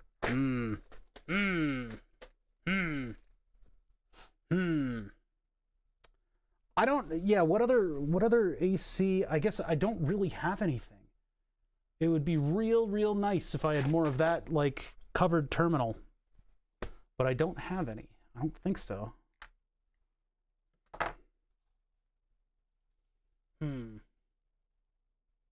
I'm just trying to, like, do a mental inventory here and see if I can zero in on any other type of stuff like that. Because you don't see that stuff in appliances much anymore. The screw terminal-y kind of stuff. Yeah, I don't think I have. Maybe. Hold on. Let me look in these bins that I sort of have in the corner. They're kind of weird. They've got a sort of a collection of odd stuff that might just cover what we're looking for, but also might not. That's all old drone stuff. Although there are some connectors in here that would probably handle 120 volts. I don't want to use them on AC. Yeah. This would be the one that has it, and it's got all the other types of screw terminals in it that I have, but none of them are the right type. Careful. Yeah, these are like large audio, and let's take a look. Let's take a closer look. Oh God! Oh dear God! Fuck! Shit! God damn it! Hold on. Everything is falling apart, and it's all thanks to this box. It's tearing us apart. That was the sound of me standing up. Okay, undo this thing. Careful. Let's see. So these are audio connectors for like some kind of a speaker or something. I don't know why I still have them. This is a switch on a panel. Weird. These are the ones that I was talking about, the open screw terminals. I don't want to do this. This is dangerous to have in the open. Cause like, you know, what if I'm screwing around and doing something stupid with my print one day, and I happen to reach under the thing? I don't want to get 120 volts in my ass. Yeah, so none of this stuff is really going to work. These technically would probably be just fine. These are like power connectors for audio stuff, and I was going to use them on the microphone setup because they're super duper duper good. But they're really meant for AC power to go into something. You twist and lock, and then it's definitely plugged in and it won't unplug. And they're also meant for like really big wires. So not all that useful because they're so specialized. It's a nice little locking system though. And I guess there is an audio version of this, but it just like clicks in. Really cool plug. Don't have any use for it, unfortunately. Look at that. Click. And you're done. Cool. Too bad. I'm definitely not using it for the 3D print bed heater. That'd be preposterous. I mean, the blue screw terminals are probably okay. It's just they're a little bit exposed for the purposes of what we're doing. And maybe I could just order the proper type of screw terminal. Who's that? Who just walked into my shop? What you doing, Bubby? Where's that Bubby? I heard you come downstairs. Where's Willow? Willow. I definitely heard a dog come downstairs. Where's Puppy? I made a big noise, so that probably scared her away. Where's Puppy? Here you are. Oh, you can't get in here because of this. Here, let's move that out of the way. Come here. Come on. Say hi to everybody. There you are. There's the puppy. Is that a good girl? She's like, what in the holy hell have you done to your 3D printer? This is ridiculous. Hi. What's up? You say hi? You say hi? Say hi, hi. Come here. I'm going to give you a big hug. Okay, bye. This is the love that I get from this dog. She just... I tell her I want to give her a hug and she leaves. I guess that's up to her. Willow, come here. What's this? What do I have? What is this? What is this? Look at this. Willow. Man, I got the hardest time getting you to come when called, huh? Hi. You gonna say hi? You're gonna very cautiously... Oh, thank you. You good girl? You good puppy? Are you a good puppy? You didn't even answer me. Are you a bad puppy? Is that what's going on? She's like, I did not come here to get insulted by you. What are you doing? Fine. Fine. See if I care. I don't care that my puppy doesn't love me. All right, whatever. Whatever. She's self-tasking, self-directing. All right, so I'm looking for like a screw terminal that I can use at the bottom of this printer. I would love to have another one of these things. I don't remember what I did with the other one of those. I think it's glued to something. I think I hot glued it to something. I don't know if I have another one though. So I can take a look over here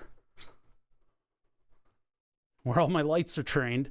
I can take a look all the way over here. Here, you guys don't need to see what's going on in Discord. I keep an eye on Discord. I'm like the only person that moderates anything around here. Like, my mods are useless. They don't do anything. They never do anything. Like, oh, look, a lot of porn. Haha. Like, the thermal paw prints, yeah. If you ever have the pleasure of having a thermal imager, which they're getting cheaper, thermal imaging is getting way more available to the degree where I've actually been able to afford thermal imaging. So thermal imaging has gotten a lot cheaper. And one of the cooler things to do with thermal imagers is to watch people walk across the carpet in bare feet or with socks on, because the footprints are prominent on carpet. So if you like looking at feet, wait a minute, now let's not finish. Oh, that's where these went. I was wondering where those went. I was going to use these on Burn the Subs, but I couldn't find the these have got to go, they'll go there. They'll go in there. No, that's a bad place for them. They got to go somewhere though. Store them for a little while. So let's see. What I'm looking for here, chat, is an AC plug. I need something that's going to be like a screw terminal for the AC wire. And then if that ever bends to the point of breaking again, I can very quickly replace it with something else. So what I'm doing is I'm spending the time now in order to save myself the time later. I've already fixed this once before, so I don't want to ever fix it again. This is the position encoder from the steering wheel project. It basically uses the same principle as a CD-ROM uses. It has a chip with a fixed focus that goes into a wheel that has the CD-style printing on it, so that when it spins, it can get an idea of absolute position on that wheel, at 360 degrees of that wheel, to a very high precision. If I were to buy one of these new, it's over $300, and it just sits in the bottom of this bin because it's totally useless. We replaced it with an encoder that you can just get on DigiKey. That's like $30 and does just about as precise work, only they've actually published information on how to get data out of the fucking thing. Whereas with those, it's proprietary Mitsubishi, and you're supposed to only use it with a Mitsubishi encoder, which is ridiculous. Completely ridiculous. I don't know if I'm going to really luck out here and just sort of Hail Marying looking for a screw terminal in any of my old electronics and stuff. I mean, I've got plenty of screw terminals. It's just I need a enclosed terminal to terminal. So I guess we're going to look one up and I'll order it. And we can, I guess, just solder it for now. I'll just solder it for the time being. For fealty to the time being. My thermal camera is a little crooked. There we go. Okay. So let's see here. Sorry, the infinite view is because in order to make myself look like I'm actually looking at what's on screen, I have to have it on the monitor that's up. And the monitor that's up, I typically put chat onto. At some point, I am going to have a mental breakdown and I will take all the stuff off of the shelf over here and I'll put both monitor mounts up. And that way, all of my computer setup will be up instead of up and sort of down to the side. It'll make it a little bit more difficult for me to like program. But then when I'm programming, I don't look like this. Because that's what I look like when I program. Instead, I'll look like this, where I'm actually looking at the thing. Amazon. Apparently, I have an affiliate link that I didn't know about. It's just oh bother with no _20, but I didn't know that. So we're looking up a screw terminal block. Yeah, block. Terminal lock. Terminal block. And I'm just looking up the very basic stuff. Oh, that's we did find I have plenty of screw terminals that are DIN sized. DIN being the rail that you use in order to build like an industrial cabinet. But what the hell is this? Who's ordering lemon soap? I'm just gonna do a little buy it now. When does it get here? Saturday. Oh yeah, hold on. Yep. Before you guys saw all that data, ha ha. That was quick thinking on my part. Sorry, that was just the scene right next to. There we go. I was like, wait a minute, this is gonna show. We're gonna show everything, isn't it? All right, hold on. I'm just gonna do a quick little buy thing here. $10. Man, I wish I had ordered this sooner. If I thought we were working in this on this level. That's all right. Okay, so there's that. When that gets here, I'm going to use one of the little twisty, locky things that the 2020 rail uses with a bolt through it like we did the other one. But for now, I guess what I'll just do is solder it and put some shrink wrap over the solder. And when those blocks get here, I'll just cut either end and do the little screw thing so that I make another little screw terminal there so that I have a replaceable, flexible AC wire. Okay, so that means that I need this stuff. This is 18 AWG. Yeah, 18 AWG. It carries a couple amps. I think it'll be suitable for this. I mean, that's pretty much how much wire was there before. It's like approximately 18 gauge size. I had a spool going. I don't know where it went. Is that over here? Hold on. Is that over here? Look here. Look here. Nope. My internet is like 10,000 times faster than Groovy's. Groovy something also has Verizon, but his is like struggling for some reason. We both need to talk to our ISP and figure out what the hell's going on. My friends have been boasting like 1,000 speed internet or whatever the hell it is, and I'm sitting here with just like ancient old internet speeds. I don't know. I don't know how to fix it. If it's my equipment or something. I think the router's 10/100 1000, but it doesn't even transfer that fast. All right, how much wire am I going to need? How much wire am I going to need? Well, we got to go, that was loud, here to there, and then up, around, and out. So, I mean, if I cut it just somewhere around here, that should be enough. Today's okay, don't jinx it. Sorry, I'm sorry, I won't talk about it. Keep it under wraps, keep it under wraps. Don't scare the internet demons. Yeah, it's just like, yours goes like abysmally slow. Mine is apparently very slow, but I don't know what it is. Where did the wire cutters go? Where the wire cutters go? Where the fuck is my tool? What happened to it? I guess maybe part of the reason why Willow doesn't come in here right now is that I'm shouting at everything. But there's all kinds of fun stuff to play with. Where did they go?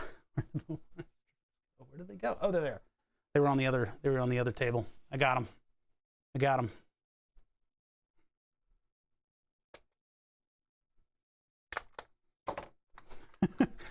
So either somebody who was here went out, or the dog was being so hard to deal with that she got dumped down here. I don't think she's still down here. If she is, she's sleeping in the corner. Oh, it looks like one went around one extra time, huh? Well, I guess I'll just leave it alone. The problem is this stuff slides against itself so easily. So if I try to do this, where I like double it up in order to keep it together, it'll just come apart. That's what happened last time. I try to tighten that up, and then it's just going to come apart again. But well. Okay, so let's put ferrels on these, and then I'll install them into our screw terminals, and we'll feed it through to the other end. The only issue with this is being careful not to take wire when I strip it away. I got to strip it long for the ferrule. Probably longer than that, actually, but let's find the ferrule first. Which one is it going to be? Probably the yellow ones, I think. Yeah. And that's actually the right length by only a little bit, so I'll go a little bit further on that.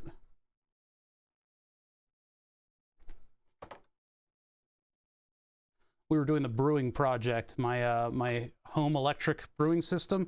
We did a lot of stuff with wire ferrules and crimps and things. It was a lot of fun.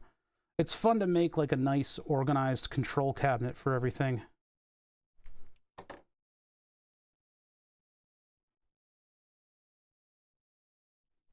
Kind of activates the organization neuron in the brain, right? My neurons are sparkling. Let's see, grab that. Crimp. That really doesn't get around the jacket of the wire as much as I would like it to. wonder if the greens will actually work out better for this. Let's see if the green actually works, if I could even get that on there.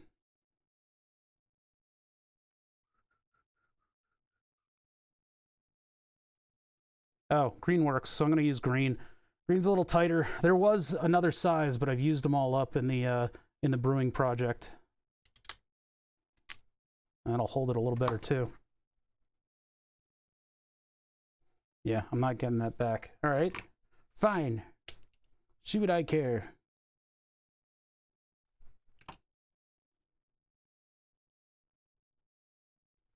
All right.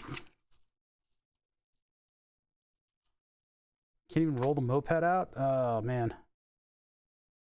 Yeah, I need to do this shop. This shop is getting beyond disorganized. The problem is each project creates its own little mess, and organizing each project becomes its own project, which creates its own mess, which makes it disorganized, which makes me have to blah, blah, blah, blah, blah. It just goes around in circles like that, right?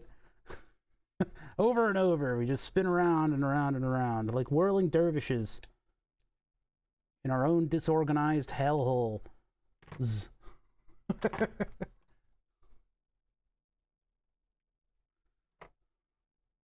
Cool. All right, those are ferrelled.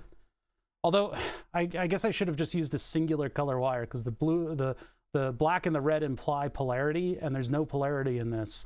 Whatever. Yeah. Like a raccoon rolling. It just goes on and on.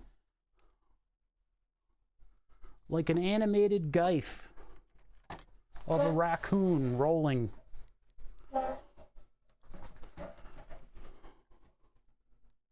You guys, can you guys see?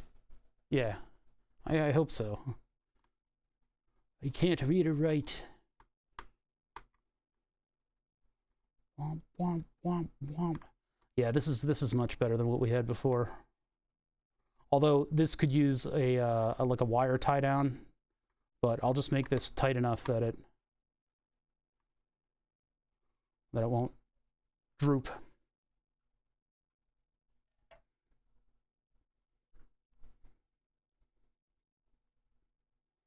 Far superior wire dynamics. Wire Dianetics? Isn't that Scientology crap? Yeah, I'm gonna need a thing to hold the wire, like right here. So I'll get one out of it. I've got a whole bin. I got another bin. It's always a bin of stuff. It's always a bin. Always a bin. Probably should have kept a piece of wire in this so that I could tape it to this and then feed this through. Maybe I'll do one wire at a time. It's this little bend at the end because this thing was on a spool that makes it difficult to feed through because it keeps catching on the edges. It's going to go all the way up to that end and then it'll hopefully poke out. There it is. And then I'll catch it up here.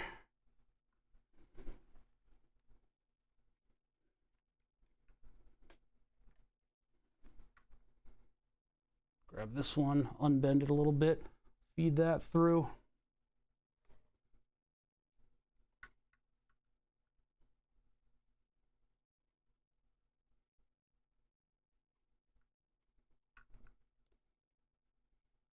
Nope, it's getting caught. One of the problems with feeding this specific type of wire through is that it flexes too easily. So you can't really get it to push against itself to a certain degree. So if it runs into any problems, it will just get caught up. And then you're kind of SOL. The better type of drag chain, this is called drag chain. The better type of drag chain is the ones where you can pop off a little cover and then just put your wire in it. You don't have to faff about with this kind of stuff that I'm doing, which is feeding the wire through. You know, or you could use, what is it called? Like a frog line or something like that.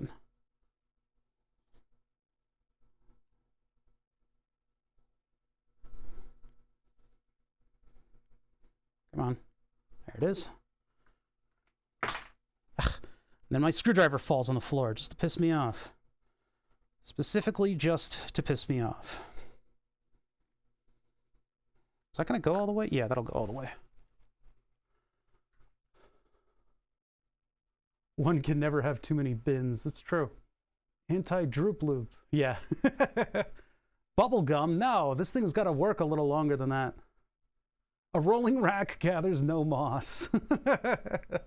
Used to make many lists. I never accomplished anything. You know, lists are good to have. You got to go back to the lists, I guess.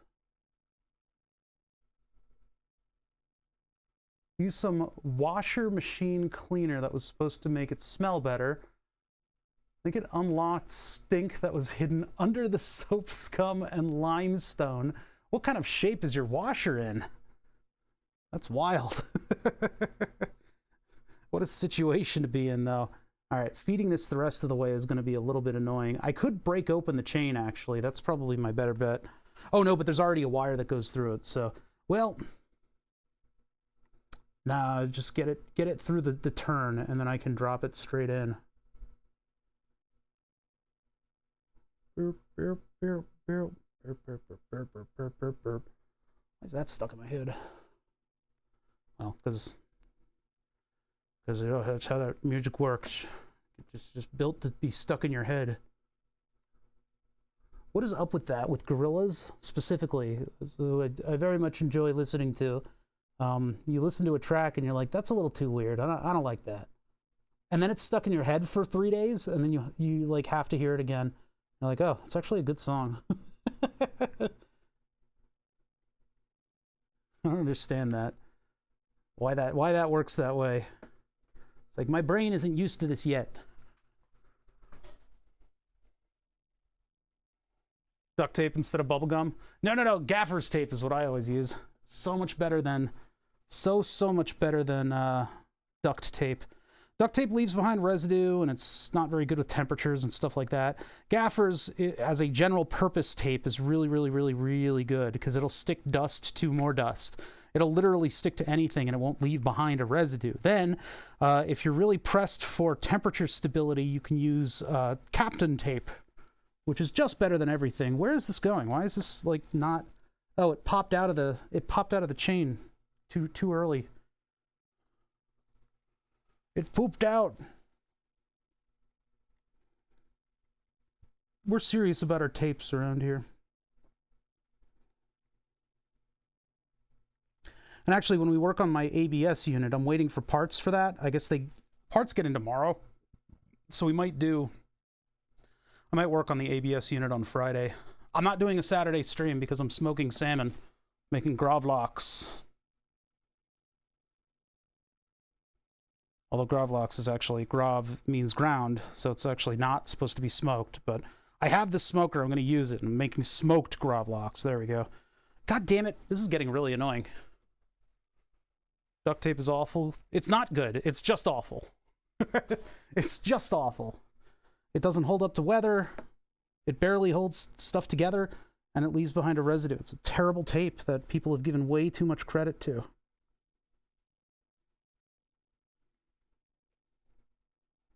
Gaff tape is so much better in every way.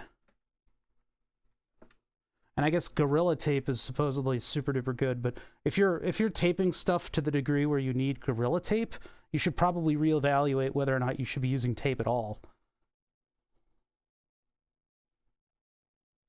There we go. Easy peasy. It's not for holding air ducts together. That's what silver tape is for. Apparently, and this was discussed at length on stream against my will, apparently ducting is what it's made out of. That's what that mesh is. The sort of string mesh is apparently ducting. Or ducking. So it's actually duck tape. A little weird. I feel like they're trying a little too hard over there with the duct tape people who are fans of the type of tape. All right, let's see here. So we got to strip 4 lines here, and then I've got to solder them and then put a piece of shrink wrap over that for now. And then I'll come back and I'll install one of these things right here. And that way I will have 2 terminals that I can undo and replace this line if it overflexes itself. This fix right here, I mean, just putting this wire in charge of this should pretty much solve all the issues that I've been having forever. I mean, this should work in perpetuity. I'll probably never need to touch this again, but just in case, I want to keep it replaceable.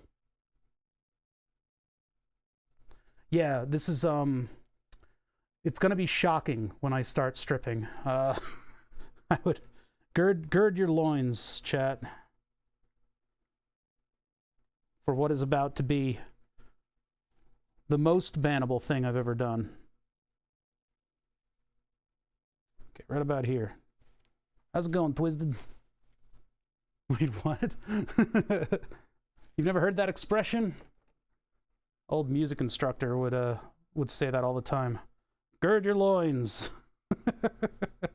Which is apparently getting ready for battle in Mesopotamia. You would take your, whatever it is, the like long robes, and you'd tie them in such a way that they would be like puffy, diapery kind of shorts. Diaper looking shorts. Dapper diaper. Yeah, he does go, gird your loins, man. Urgh. And make weird noises.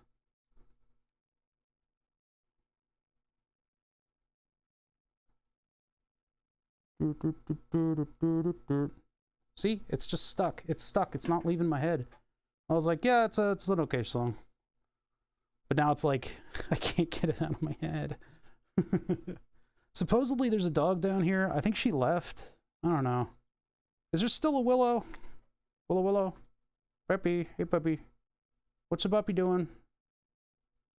No, I think she's gone. I think she left. I think she doesn't like me yelling at the furniture. All right, so those are stripped and ready to solder. I don't want to be soldering this, but I have to for now.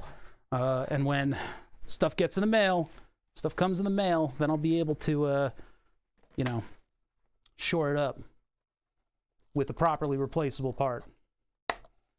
Very strange system that I've built here because I wanted to be able to plug and unplug the bed of the printer from the controller. I thought that would be necessary. It's not. I probably could have made an enclosure down here for the controller. That probably would have been a better idea, is if I made like a big box or something that would go under all of this and hold all of the controller-y stuff. What I did is I put it to a DB37 with our own custom circuit board. This is so long ago that I wasn't using Fusion Eagle it was Eagle 7.0 that I used to design that. That was back when people would come into the stream and question whether or not my professional license for Eagle was legitimate. And I'm like, you don't know me. Like, you don't know me. You don't know what I'm about. Like, what is your problem? But then again, I had to use a pirated version on the computer. This is one of the few instances where you actually have to use a pirated version, because when you start up Eagle, that version of Eagle 7.0, which is right before they started the subscription service, I had a client that bought me the entire professional version, which is insane. But yeah, so when you'd open up the program, it would put a splash screen up that had your full license key on it. So it's like, okay. Most people didn't question whether your license was legit. They questioned the sanity of using Eagle in current year. No. This is a while ago. So people were actually like questioning whether or not my key was legit. Like, nice pirated version. I'm like, shut the fuck, like, shut up. Shut up. You talk about the sanity of using Eagle in current year. I use it. I still use it, and I don't mind it. It is a little bit complicated, and they need to do a little bit of work on making it easier to import your parts with 3D models. I need to make my own curated parts library. That way I can work with it much faster and with much less aggravation, because it is extremely good looking. I still use it because it's very good looking. All these CAD programs, whether they're open source or, free to the tinkerer, they're all just about the same functionality. You get just about the same thing out of all of them, right? Nowadays, they all pretty legitimately do what they do and do it well. I like the presentation of Fusion Eagle. I think it looks nice, and I think it looks better on stream. So that's what I use. I got an educational copy because I'm an educator. And I guess you guys can probably get educational copies if you can sign up for a community college course once a year. And I think there's a cheap like modeling course that you can sign up for, and then you can get an educational copy for a year out of that. Hey, you just failed the course. Nobody needs to know. It'll go in your permanent academic record.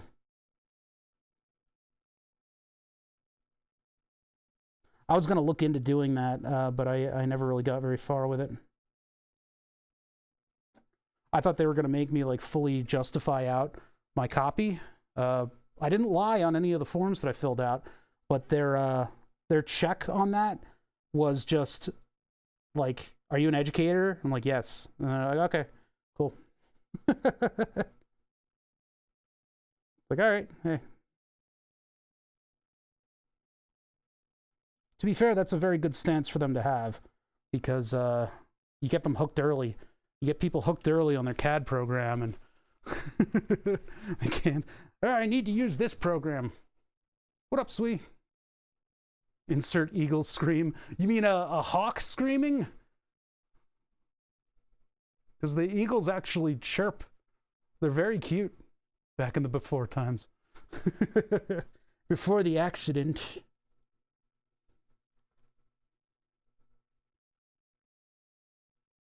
We are repairing my 3D printer, and unfortunately I have to do a little bit of soldering. I didn't want to do this just because I'm waiting for screw terminals to get here in the mail. So for now, I'm going to solder these connections. That looks like a cold weld. That is a very cold weld. What the fuck?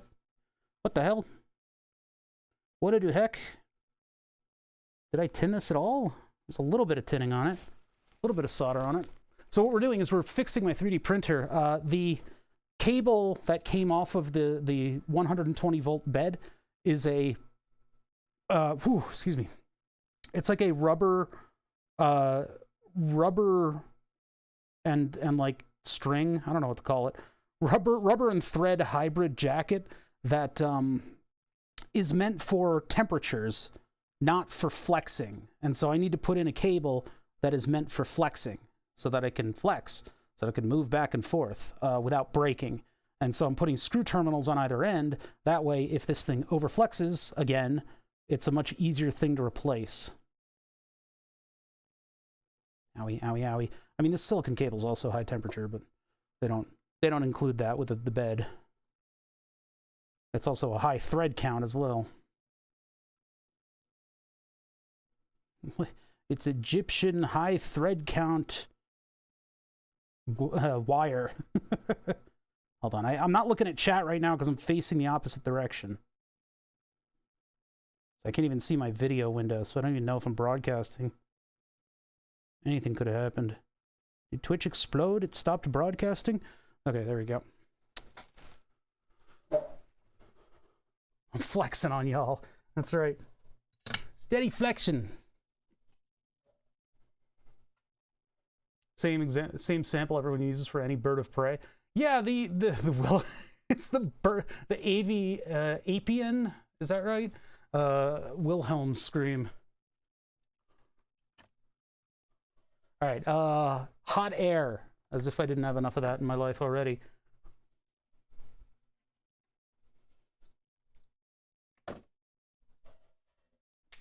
Where's my hot air gun? The more I work on this stuff, the more it's pushing me off to the side. Yeah, apiary is a birdhouse type thing. Look at this. The more I work on stuff, the more it's pushing me out in this direction. I have, like, no room. I can't exist in my own shop. We'll clean up once we do this, and I'll get the printer started on something. Bees? Is that an apiary? Did I mess it up? The atrium? Bored apes? What? I don't know what we're talking about. It's like this is like a flashlight for thermal. Okay, so yeah, the same meow. It's always the same sound effects. Yeah, there's certain sound libraries that are free-ish, and people use them a lot. And there's like certain ones that pieces of equipment come default with that people use on like everything, because you know why rock the boat? If the director's looking for a particular sound in a particular spot, just give them what they want. Move on with your day. Sound design is a very interesting thing. But like if you want to communicate to the viewer that a car goes by, why would you use any other noise? Meow. And people go, that's the sound a car makes when it goes by. Or the squeaky door noise. The squeaky facility door noise. That's a little too long, actually.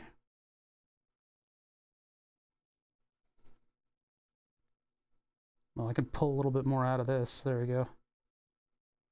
Yeah, these need to, like, be the same length or I can't cinch them together. There we go. Now there's even more material sticking out of the wrong end. Actually, what I should do is probably cut this where I'm going to be putting the ferrels on it. So cut that there. Yeah, bad Foley.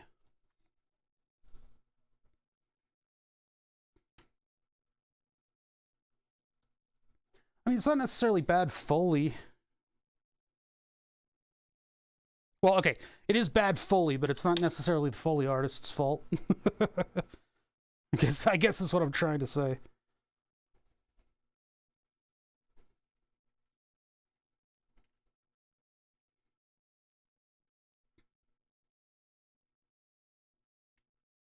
Any number of influences that are making things terrible. Hey, but the worse things are, the more fun I have, so...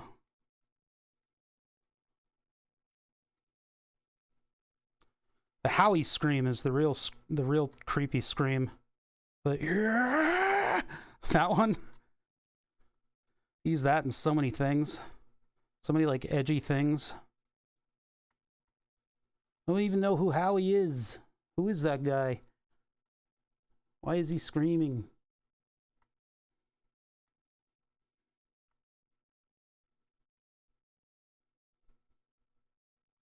There you go. Okay. So now that's temporarily kind of tucked in. This is sort of supported and held in place.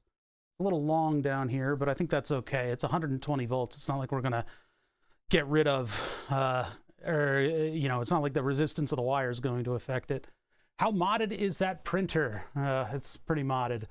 We rebuilt the controller several times over at this point. It's got like a big fan in it and uses the really nice motor controllers, the ones that can sense by means of current draw whether or not they've stalled. Having a stall sense is very nice. The Burn the Subs is going to get that too, which means I don't need to put all the wires and stuff in for limit switches, which this thing still has all of its limit switches. I'm thinking of switching them over. The limit switches, switching them over to being used as the wires used for LEDs, because I think that would be more fun to have some kind of feedback on this thing. All right, so now I need to observe this and make sure that it runs properly. Yeah, it's TMC. Well, Trinamic was actually bought recently by, who was it? Who bought? It was one of the big chip companies went and bought Trinamic, which I hope is a good thing. I hope I'm not going to look back on that and be angry about it, because I like Trinamic. They sent me free stuff. They sent me free stuff to show off on stream, which was pretty cool of them. I'll just do that over the edge there. Ugh, a lot of dust and all the chips that we just made from drilling. And a cooling fan. What's that doing there? All right, so let's see. That is drooping like hell. Okay, so I need to get a little wire nut on that thing. I need to get a little wire nut on that. And I have them somewhere around here. Let me go find a wire nut. I got a whole kit full of them, so little plastic doobles. What is that? A screwdriver on the floor almost killed me. Is there still a puppy down here? Did you puppy? Nah, she's gone. She went back upstairs. Okay, let's see. Oh, here they are. Immediately, no, wait, no, that's not them. That's not them. Those are plastic washers. They look a lot like them. Where'd those little loops go? Loopity hoops, where'd you go? Where's my loopy hoops? I have a whole kit full of wire nuts, or not wire nuts, they're the little loops that you put wires through, but I don't know where they went. They're in one of these bins, I think. Look under that. No, it's not there. No, I think they moved from the bins. I think they're close by. They might be in the corner by the computer. They're over here? Not over there. Okay, yeah, I think they're in the corner by the computer, which is over there. Like, are they back here? This is, everything's such a mess. I wonder where my DigiKey parts are. The USB switcher should be coming in the mail soon. No, I don't see them. Where are they? I also need to use the bathroom really bad, so I think I'm gonna take a break and do that, but I was just hoping that I'd find the little... Oh, here they are. I see them. That's why, that's why they're so ready in my memory, is that they're nearby. I was seeing them on a daily basis.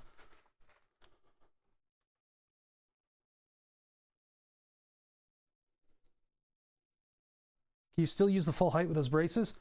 It gets a little tricky because it looks like I would have to remove the heatsink that I put on this motor, and then I would be able to get close to full height. It'd probably start hitting up here, which is, I mean, up here, that's still very, very tall. I guess I could take off the braces, or I just keep the printer from going full width at this height.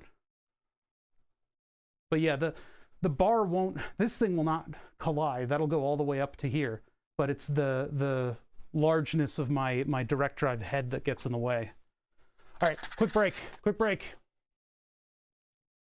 Let's go with that view. I'll put up a BRB. That's not the right one. Let's see. There's BRB. I'll just put on a little bit of music. You guys know that audio still works. The only reason I'm using this view is that the fan is like moving. You can actually see the fan doing stuff. I need to make BRB screens that, you know, have cool stuff going on. Or actually like a physical, because I have a couple clockwork mechanism things that I would like to turn into a BRB indicator. But I'll be right back. Just give me a minute.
All right, I'm back. All right. I just remembered my my puppy gets snipped tomorrow. She gets spayed tomorrow. Oh, poor thing. She's gonna be in a cone, and she won't be able to play with her friends for 2 weeks. She's gonna go crazy. She's not gonna like that at all. She'll probably be playing with her friends sooner than that, but she's got to wear a cone. Oh, this poor baby. Makes me sad. She should be happy. All right, let's do one of these. All right, so I got to tilt this thing back again, and this time we need to put a wire nut on that wire to hold it up because it's drooping right now. I mean, eventually I can probably put what do you call it?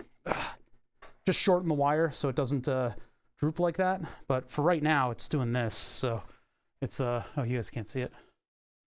It's like all over the place down there. So I just need to like double up this one and put a thing to hold the wire up on it.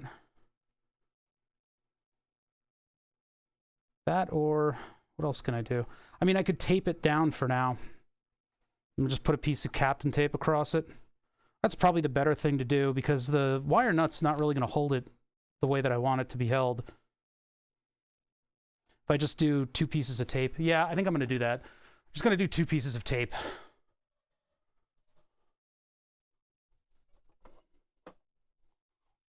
She's getting snipped, yeah, or whatever they do when they spay dogs. Yep. And she's getting microchipped at the same time. Microchipped.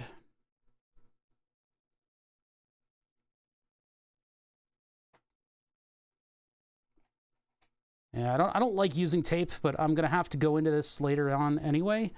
So I'll use tape for now. Think about whether or not I want to put something on here to kind of hold it a little better. I think tape will be okay because generally this area does not see heat.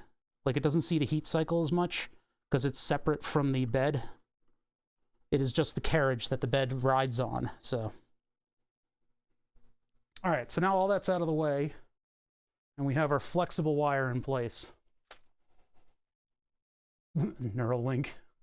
No. Boy, howdy. After recent events, do I not trust Neuralink at all?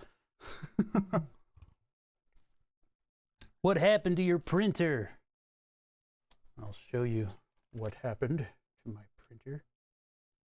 I previously repaired the wire that comes out of the bed, the 120 volt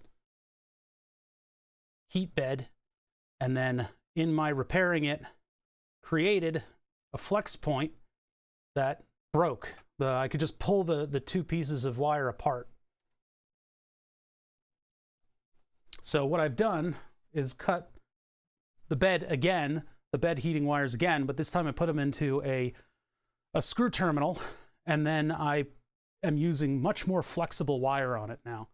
So now that we have the much more flexible wire, and of course I altered the run of this drag chain so that it flexes less at its full extension. At the full extension, the end of this thing was going at too high of an angle, and so that ended up creasing the wire a little bit.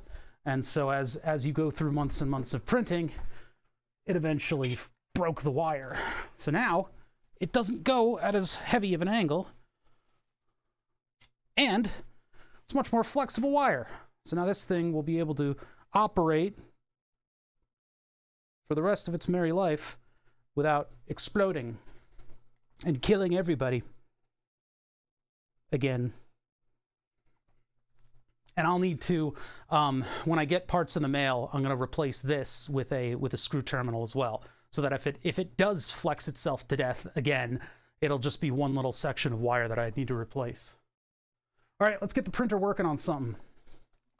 I'm going to plug this merry crap in. Juris my diction crap.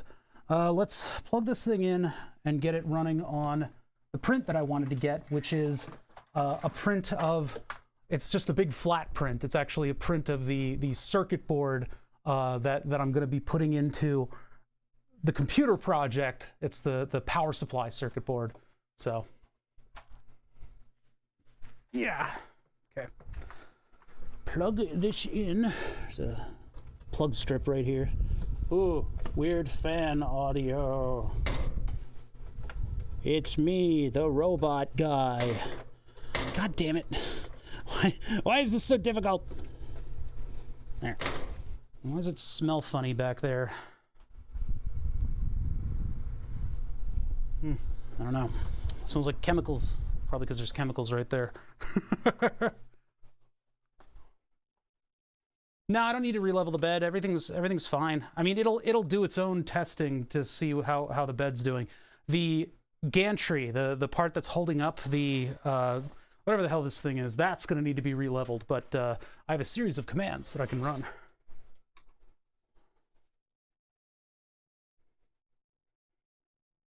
That's on. Okay, so let me gain back my desk a little bit here. I need room to think. I can't even form a thought. All this crap in the way. Why is that hot? That's just residual heat? Weird. Very strange. Yeah, let's put a little bit of stuff away, and then I'll get the 3D printer running on something. See what it looks like on the thermals, nice and close up, now that we got this thing right here. Ay, ay. Oh, my poor puppy. Gonna be in a cone. She's not gonna be happy with us. I don't think that dog, well, she's anything but lazy, that's the problem. And she needs her social interaction or she gets weird, right? She needs to see her friends or the other dogs in the neighborhood. And when we take her on walks, she stops everything to watch people do stuff, which is annoying because it makes you feel like a creep. I feel like I'm snooping on the neighbors.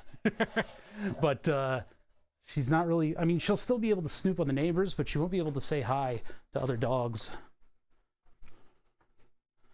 which is unfortunate. She's not going to enjoy that. I wonder if we should have done this sooner, but oh well. It's the time. It's about that time. I'm just hanging the battery up so it charges. There we go. Okay, so coming back over. So we're all powered up over here. I just need to be able to move my hands around on the desk. All right, come on. There we go. Jeez. Tomorrow, I think we'll be working on my anti-lock brake module. There's a set of MOSFETs, metal oxide semiconductor field effect transistors. They use a field effect as opposed to current running through silicon die in order to switch very, very quickly and cleanly and allow a lot of current to go through the transistor. They can be rather sensitive, and in my case, the secondary injection pump, the thing that builds pressure inside of the anti-lock brake system, isn't fully activating. And I did a whole MOSFET worksheet on these things to figure out what makes them tick and how the ones in the module are performing, and they weren't working. They weren't switching properly. The car has a pair of feedback lines that it uses to sense current across the pump, and it was getting a fault condition, but not telling me that that's what the fault condition was. It would have been really nice if it had told me the specific error that it was getting, and it never did. It was like the pump wasn't bad, and the pump wasn't stuck. The FETs were unable to switch the appropriate amount of current. They soft failed. There's a couple different failure modes with FETs, and sometimes they can fail by being permanently allowing current, or they can fail by allowing a little bit of current. And so that's the state of mind. So I replaced one of them, thinking that was the problem, and I got a different error. I got less of an error, which is a good thing, but it still didn't work. Things are happening that are a little bit weird in the car. The anti-lock braking, well, the anti-lock brakes are coming on too early, so I don't know what that's about. Even at very low speeds, I think maybe, well, I don't really know. I don't know what the problem is anymore. I mean, maybe the whole module's bad. Performant. Yeah, there you go. It didn't work in Roblox. No, but it's so I don't know what the hell is wrong with my ABS module, because the recent failure, the recent weirdo thing that's been going on is that the ABS is engaging when I'm at very low speeds. And it might be that the pressure sensor is not reporting properly. Might be down to that. But I need to get there. I think it's trying to activate the pump and only one of the FETs is switching. And so the FET never, or the motor never turns on. Like if I try with the computer to activate it, there's no sound of a motor running. So what I need to do is replace both of the FETs. In order to do that properly, you can't solder to that ceramic circuit board, because it's like it bleeds all the heat off. And so you can't get enough heat to solder it, like right there. So what I need to do is use conductive glue. So I bought some conductive glue. That gets here, I think tomorrow. And then I think today I should get these little motor switching boards that have the FETs on them. I needed to buy like a circuit board in order to get the part, because if I ordered it like directly from DigiKey, it would take too long. And if I order from Amazon, they don't have just bare FETs that are the right ones.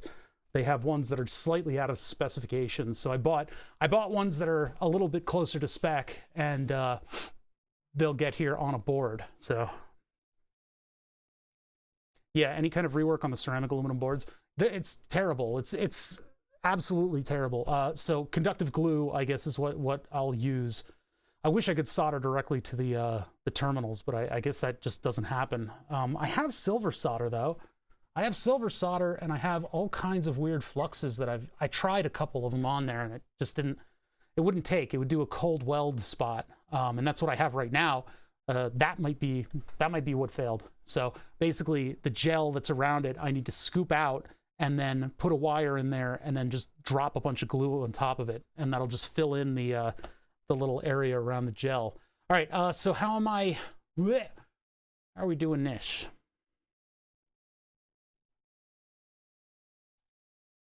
So I'm going to Octoprint. Octopi local. Oh, gotta log in. What did I use on this one? I think it was...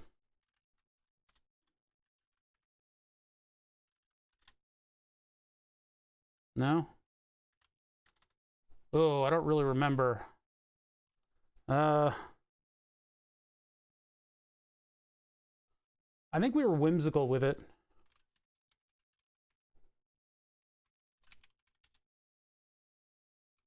No, it's apparently got real credentials. That's annoying.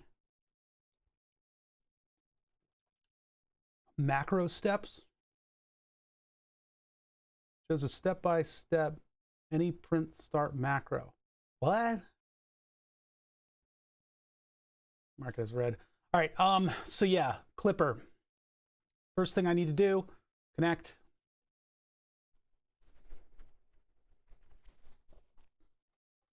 Unable to get file list. That's fine. So the screen's on. I think that means we've started up. Just in case, I'm going to restart the firmware. I'll just wait for it to say that it's all good.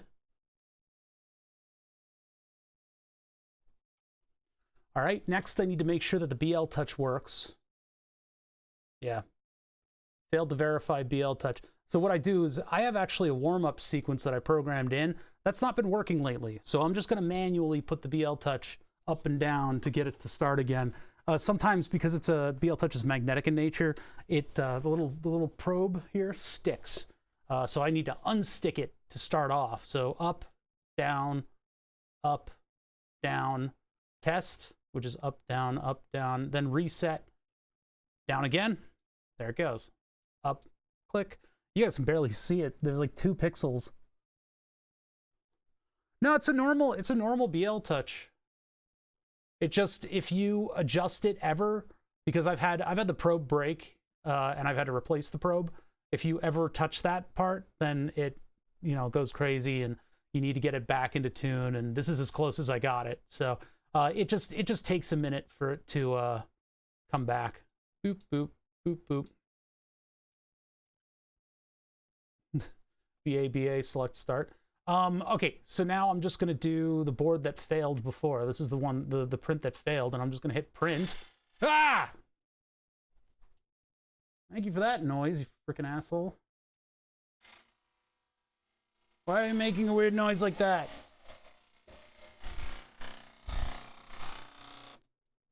Oh, because it was practically unplugged. The DB connector slipped out a little bit.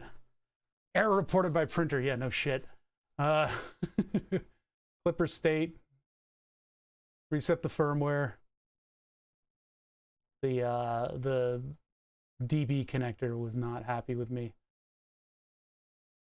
Homing failed due to printer shutdown. Home. No? Do I have to start over? Ugh.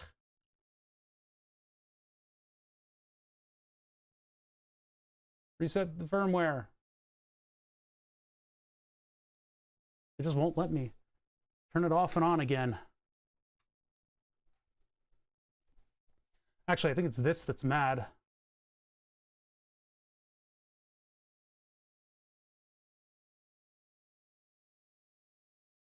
Do I really need to restart this?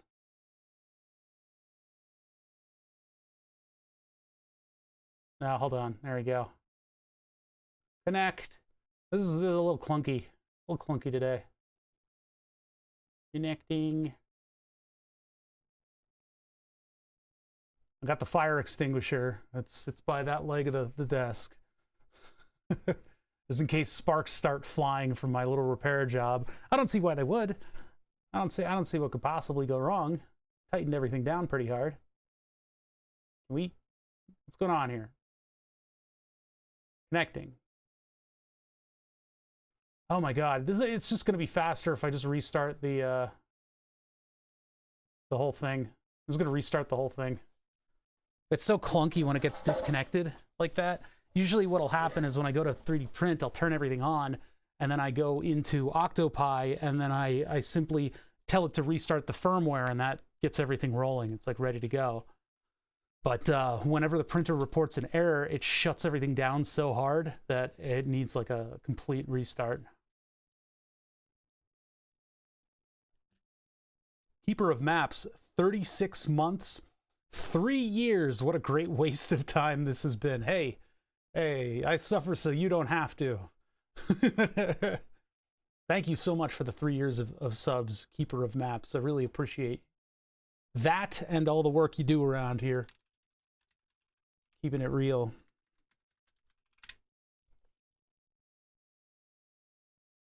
Okay, we're logging in. We're logging in. Anyone? Anyone? Anyone? I need to learn how to do rework on those ceramic aluminum boards. I don't have a wire bonding machine.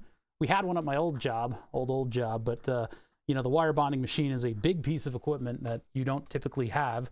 I would love to learn how to solder to those things. The only other time we've run into those ceramic boards that are, they've got like a what is it, unable to get file lists. Okay, that's fine. We've run into those boards before that have the silicon gel on top of it. That we found in an industrial solid state relay. It was weird. It was a weird thing. It was just this, I was like, whoa, it's like got like a gel. It's really weird. And it was filled like flat. It was filled flat in the chamber that it was in. Whereas with the anti-lock brake system, it's like poured, and so it's got like a surface tension on it. I watched a video of them reworking that specific part, that specific type of Bosch system. And what they do is they submerge it in like an ultrasonic bath to get rid of the gel, and then they do all the rework on it. I don't know to what end the ultrasonic bath would harm the bonding wires that do the output connections, but they do that. They take those units and they pop them open and do that whole rework. It was really cool to watch. All right, BL touchdown. Click, up, click. Okay, so now that the plug is plugged in, I'm going to set it to do this. And we can see this thing hop into action.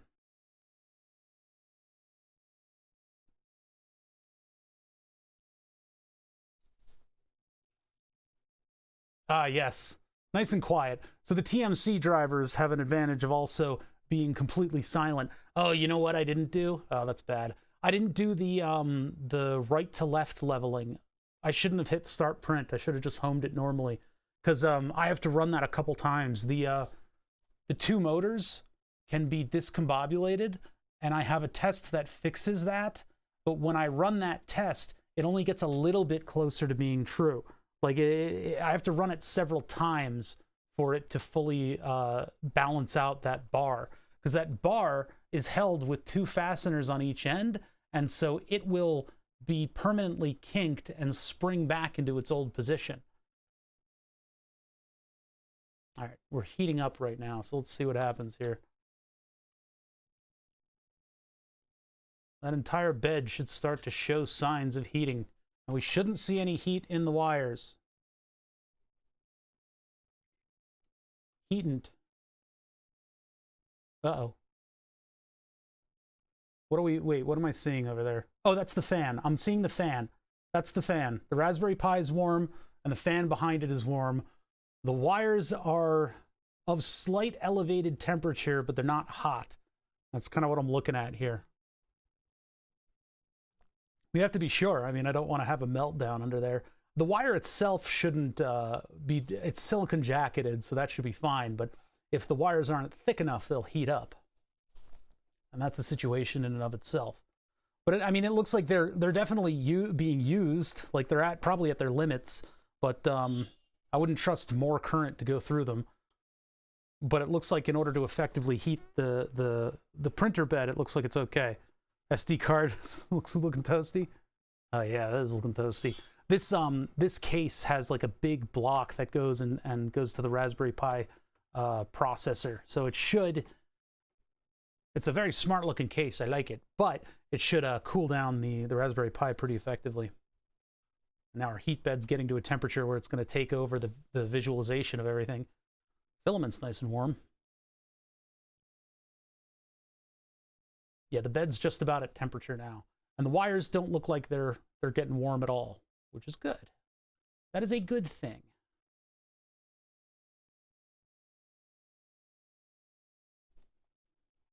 Get a little closer here. We'll just do it. It'll be a 3D printer stream now. Welcome to my 3D printer stream. Oh my god, look at all the dust on this. It's like spider webs on my 3D printer. It's been a little while since we've had kind of a 3D print project. I figured I'd use it to print out the plan for the circuit board, and that would be sort of something to trigger ideas.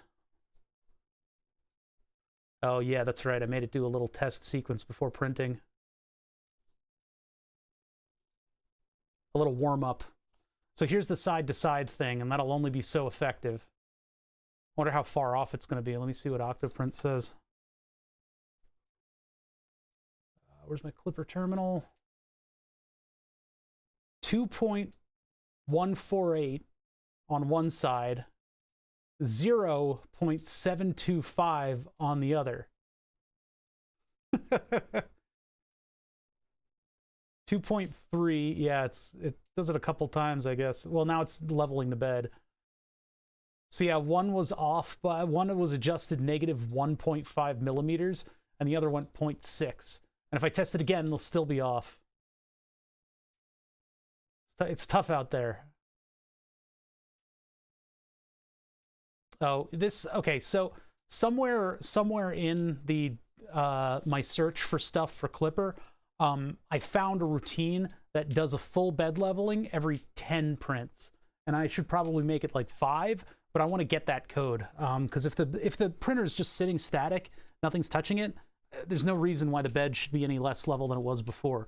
So having it test that occasionally is probably a little bit time saving. I mean, right now we're waiting for the nozzle to heat up. So this testing actually is using the time that it would take for the nozzle to heat up to do something. So it's like a back and forth. It's like I could skip this step just so I don't have to listen to it clicking, or I could just fill that time with something useful. Does it adjust the bed? No. You can. I think some people have done it where there are like motors in the, like for the bed, which is kind of interesting to me. Makes the bed heavier, which is probably not good. But for mine, it just notes the position. I actually do think it does. Does it do that? You're right. Does it just? It does. It actually adjusts. That's right. Okay, so for the bar thing, right now it just tests the level of the bed. It's just going to use that when it lays down the first layer or two. It's just the leveling thing for the bar that adjusts on the spot. That'll move both motors just a little bit in order to move the height of the two sides of the bar. That does adjust it. But then when you turn off the motors, I guess it probably loses that level because it'll spring back. Next project, servos for the print bed. That would be a weird one. I don't know. You might as well just adjust it or just measure it. So I'm trying to use up this gray filament. Oh, this isn't going to be happy with this. I got to get this off of here. Oh, there's very little time. There. Whew. We made it just in time. I'm trying to avoid all the peeled up material in the middle of the bed.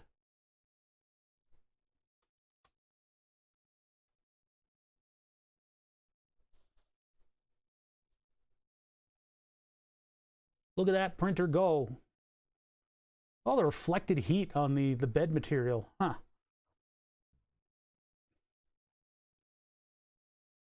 That's where PETG bites you. That little frayed end, it just picked up on the nozzle. Nozzle is copper. Or is it copper? It's a supposedly it does, PETG doesn't stick to the nozzle, but PETG is a very sticky filament.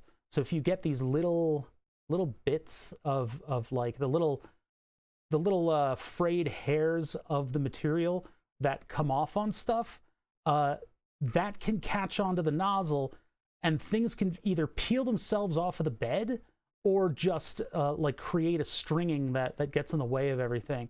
That's the problem with PETG. Too sticky, strings all over the place, and then that can cause disasters. So the first layer you want to make sure gets down properly, and I have it squishing it a little bit. Some people would recommend having your first layer essentially being filament being laid down onto the bed. I have it squishing a little bit, and with the higher temperatures, that gets the PETG to stick very, very tightly to the bed. The most important thing when moving to PETG as a material is that you make sure that your temperatures and your retraction don't cause stringing. It's tough to get rid of the stringing in PETG, very tough, but it's worth it in the end because that stringing will ruin your prints. What do you do to get the filament to stick to the bed consistently? Temperature. With PETG, it's all raise the temps. Now I advocate raising temps and raising temps and raising temps. My entire Discord disagrees with me on that one. But every problem that I've had with PETG, I've gotten out of by raising the temperature. You can also use different materials on the bed. This bed is one of those hybrids. So it's got like some exposed glass, and then some of it is like some kind of a coating material. PETG will stick to glass so well that it will pull up crystals of the glass when you pull it out or like pull it off of your bed. So that's kind of a problem with it. For a little while, I was using Windex to kind of clean the surface. Just as long as there's not a lot of debris on the bed, it sticks with this. I use that coated bed. I could use glass too. And then if you're using glass or a coated bed, you have to wait for everything to cool down before peeling your print off. If you wait long enough, your print can just kind of fall off. I have not tried hairspray now. For a bit, I was using Elmer's glue, not to help it stick, but to help it be removed. Because Elmer's glue will break down with water, and it also provides you like an interstitial material on your bed. But I either print directly to glass or to this stuff. And since this is a huge flat print, because it's a circuit board like mock-up, I am going to absolutely let this thing completely return to room temperature before I'm not even going to attempt to peel this thing off. I'm going to let it remove itself by coming back to regular temperature. Because again, the way that it does that, it's getting into the crystals of the glass and it's really sticking into them. When things return back to their normal temperature, microscopically, everything will change shape as it cools. So the PETG will retract a little bit more than the glass, and that ends up peeling it up. It'll make these horrible crackling noises once it starts cooling down. There it goes. It's on a mission. My printer. We can't really get that close into the nozzle with the thermals, can we? Get a little closer. Hey, Kervos, how's it going? Yeah, there's always a string across my initial layer, isn't there? It's printing perfectly in this corner, but as you move to the other parts of the bed, the nozzle will be further away from the print. It's really frustrating. I thought that the bed leveling would have more of a prominent effect, but I don't know. It just seems to not be having much of an effect. Maybe there's something like a setting or something that I haven't put in, or a command that I need to run. Troubleshotting the new piece? You're shooting it with a gun? The PC was in trouble, so I shot it. The LED PCBs are good. They took too long to get here. Man, they took forever to get here. I need to go into Fusion and alter the area that they're clicking into, because they fit a little bit too tightly. And I ended up filing a trace away because I filed the edges so much. I decided to, since the 3D printer can't make a perfect corner, I decided to file the edges and put a little fillet on the edges of the circuit board, and that severed one of my traces because my design is dumb and I'm dumb. So I need to not redesign, but I'll build another one of the circuit boards using the oven this time. That'll be an interesting stream where I can show you guys how oven soldering works. And then, basically, if I alter the print, everything should fit in properly. So, use the coated bed my ender came with. Windex is my main thing. Yeah, Windex also works as a removal tool because the ammonia or whatever, it's not ammonia anymore. I guess they changed the formula. Whatever it is in Windex that dries so cleanly and quickly, that stuff evaporating will bring heat away from your print very quickly.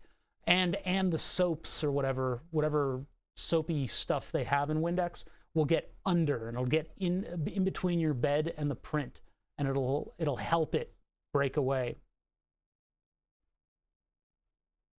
There are times I need to use a glue stick. Yeah, let the print cool in the bed until it pops off itself. If I need it sooner, pop the bed into the freezer. Oh, that's a good idea. Yeah, because like with PETG, one thing that I've never gotten the hang of, you should never pull your print off of the bed with PETG, because one, it will completely and fully release. You know, it'll cleanly release if you give it time. And if you pull it off of the bed, that little bit of force that you're putting onto it might be enough to pull a glass crystal with you. And that's what these are in the middle over there. I've got another bed, but I'm using this one until it's absolutely destroyed, because they're like $30. Not too bad for first order, but it is part of the hobby. Yeah, well, you know, I shouldn't have run that trace so close to the corner.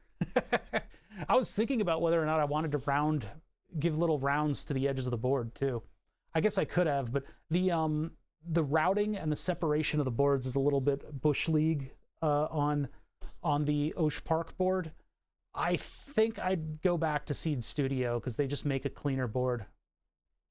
They made a much nicer, cleaner board. Their silk screen, the Seed Studio silk screening, is not as crisp as the Osh Park. The Osh Park circuit board looks like it's in focus, whereas the Seed Studio ones, I always struggle to focus the cameras because the silk screen is just a little bit fuzzy, and so it looks, on the camera, it looks like it's out of focus, even though it's in focus.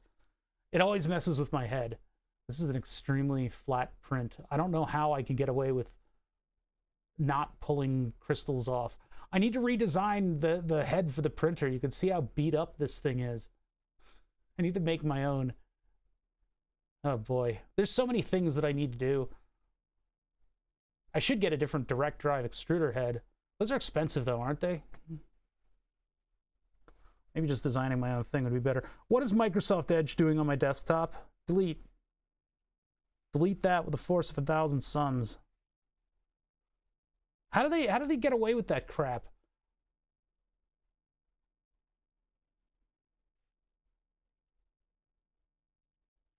My God, why is this computer suddenly slow? I've never used Seed, only Ocean JL. How is JL PCB? Because that's one of the ones that I need to try out as well. I've only used Seed, and before that it was like PCB 123, which was like the MS Paint of PCB authoring software. I thought it was so luxurious that you could put a schematic into a different sheet. There were two windows in that program, and one was the schematic, and the other one was all of your routing and your part positioning. That was a wild program. And then before that, the way that you would be able to quickly do PCBs on your own was a program where you had to put down all the pads individually and put them around, and then you didn't have something that was doing air wires. This is a long time ago. This is like 2002 that I was doing that. Earning gift cards by using Edge? Really? That reeks of desperation, Microsoft. You gotta chill out, man. Why wouldn't Microsoft, well, we know why, but why wouldn't they try to be more like DuckDuckGo, you know? Be like, hey, our browser doesn't save any of your information at all. I guess everybody wants that sweet, sweet info now because none of it's regulated. You know, all the wires that go through the drag chains on the rest of the printer are perfectly fine. None of them have frayed in any way at all whatsoever. I just have trouble with the bed wires. I guess those are just particularly fragile and they went through a particularly tough bend. Microsoft's been paying for you to use Bing, really? Haven't ordered since 21. Pretty good screen. It's clean, clear. They have almost every color mask now. That's nice. Yeah, a good selection of color masks is nice. Last one I used is matte black. Afraid the ultrasonic chem would mess the mask. No issue. Wait a minute. Didn't I order something from... I did. I think I did JLPCB and I did the matte black service on one board recently. I don't remember though. When you want results from page 10 of Google, use Bing. Yeah. Bing is the #1 Chrome downloading tool.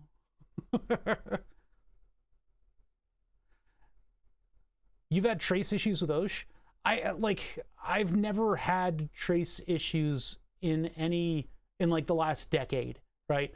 Like all the machines are good now, I guess. Whatever they were doing before, they're not doing it anymore, you know?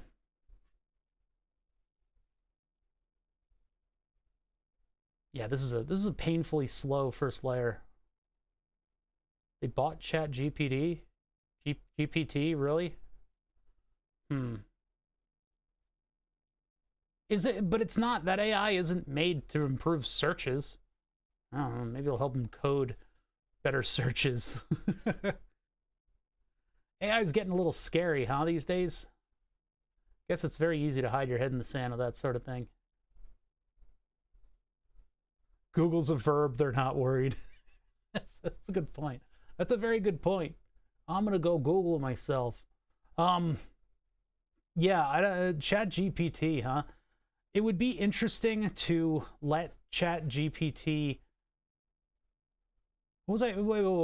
There was a thought. Oh, see if ChatGPT could make background music for the stream. Or maybe ask ChatGPT to make an audio circuit and then implement that in the synthesizer. Years ago, there was issues with an Xbox mod chip and QCB. Oh, this is random, but Osh has also been...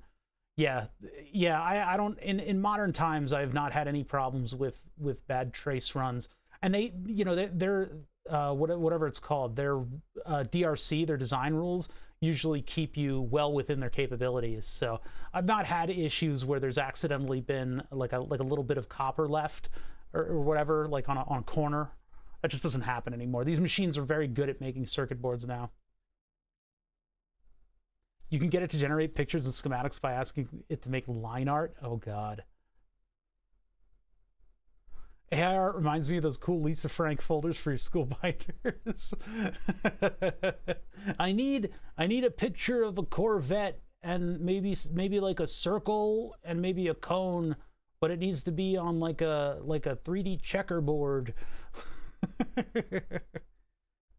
Background music from Mega Days? What you mean? What was I talking to Gonad about that had, hold on, I'll remind myself.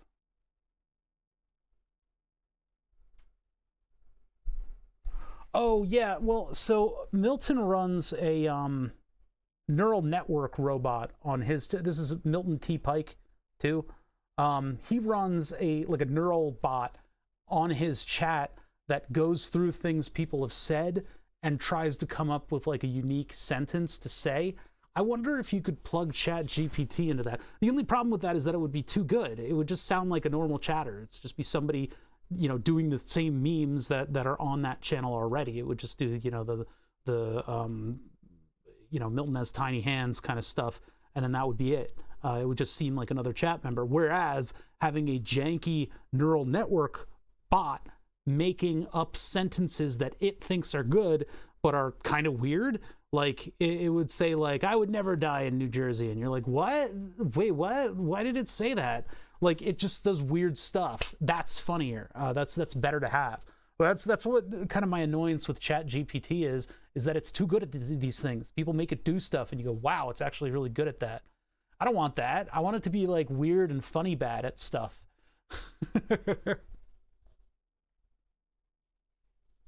So you mean oats? Yeah, I want my my neural network to function more like the weird memes that Oatmeal Man likes. What a time to be alive. Yeah, it's a shitposter 9000, exactly. There's a program that makes music, can't remember the name of it. When I was like a teenager, my uncle gave me a CD that was randomly generated melodies with music behind it. I think I listened to it a couple times. It was interesting. It wasn't terrible, but the randomness made it a little bit weird. You know, you can parameterize. You can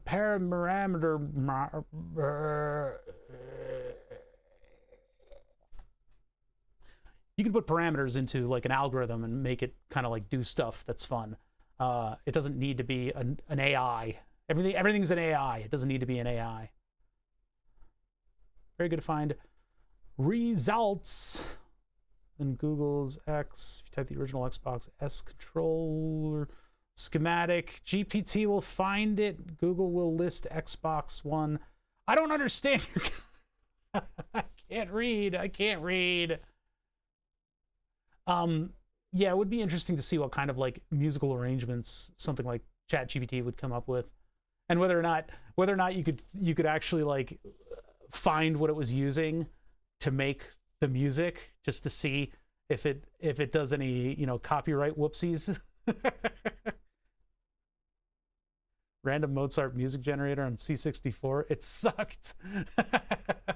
My favorite record, and I have it. It's sitting in the other room. My favorite record is one that my parents got a long time ago, and I found it, and it's called The Well-Tuned Synthesizer, and it is a bunch of classical music that's done on synths, but the cover for it is the best, because the cover for the record has a bunch of like classically dressed like musician-looking mofos standing in a room full of like mirrors with like a synthesizer on the wall. It's so stupid. I love it. The Well-Tuned Synthesizer. Oh yeah, let me see if I can find that picture. Or the Well-Tempered. The Well-Tempered Synthesizer. Oh yeah, there it is. Hold on. The Well-Tempered Synthesizer. Look at these mofos. You and the boys get together dressed like this, you know shit's going down.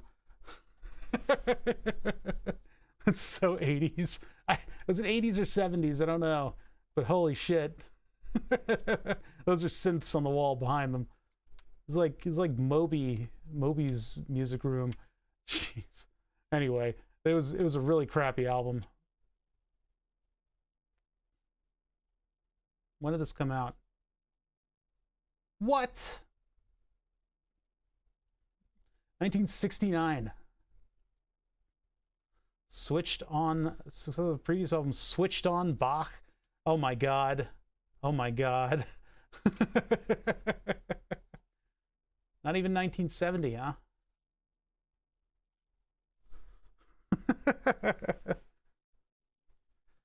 Just had Stable Diffusion generate some circuit diagrams. They look like what real circuit diagrams must be to someone who knows absolutely nothing about electronics. That's most of the stuff that Stable Diffusion does. Yeah. Hold on, let me cough. Oh man, okay.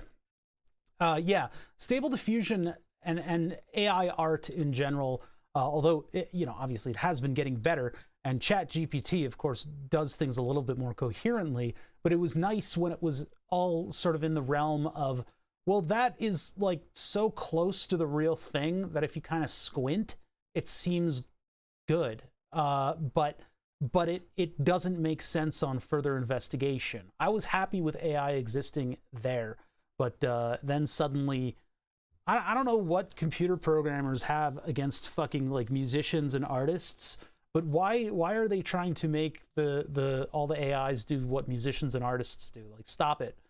AI was supposed to free us up so that we could be the musicians and artists, right? Isn't that what was supposed to happen? It's like creative. We got to be creative, but nope. We get to do data entry. Specialized models of SD. What is that? What is that in relation to AI? Fluffy stuff without a real way to evaluate good makes them easier to use with AI. I don't know. I mean, I guess I don't know. It's just interesting the way it kind of cobbles stuff together.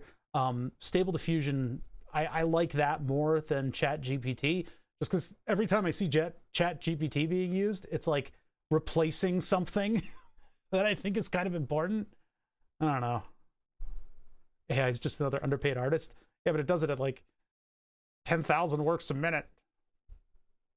I thought Brett had a really good Brett Ultimate had a really good use for AI art, and that was to very quickly make NPC art in D&D. Like if you need a graphic for like a character, then like suddenly, your party does something unexpected.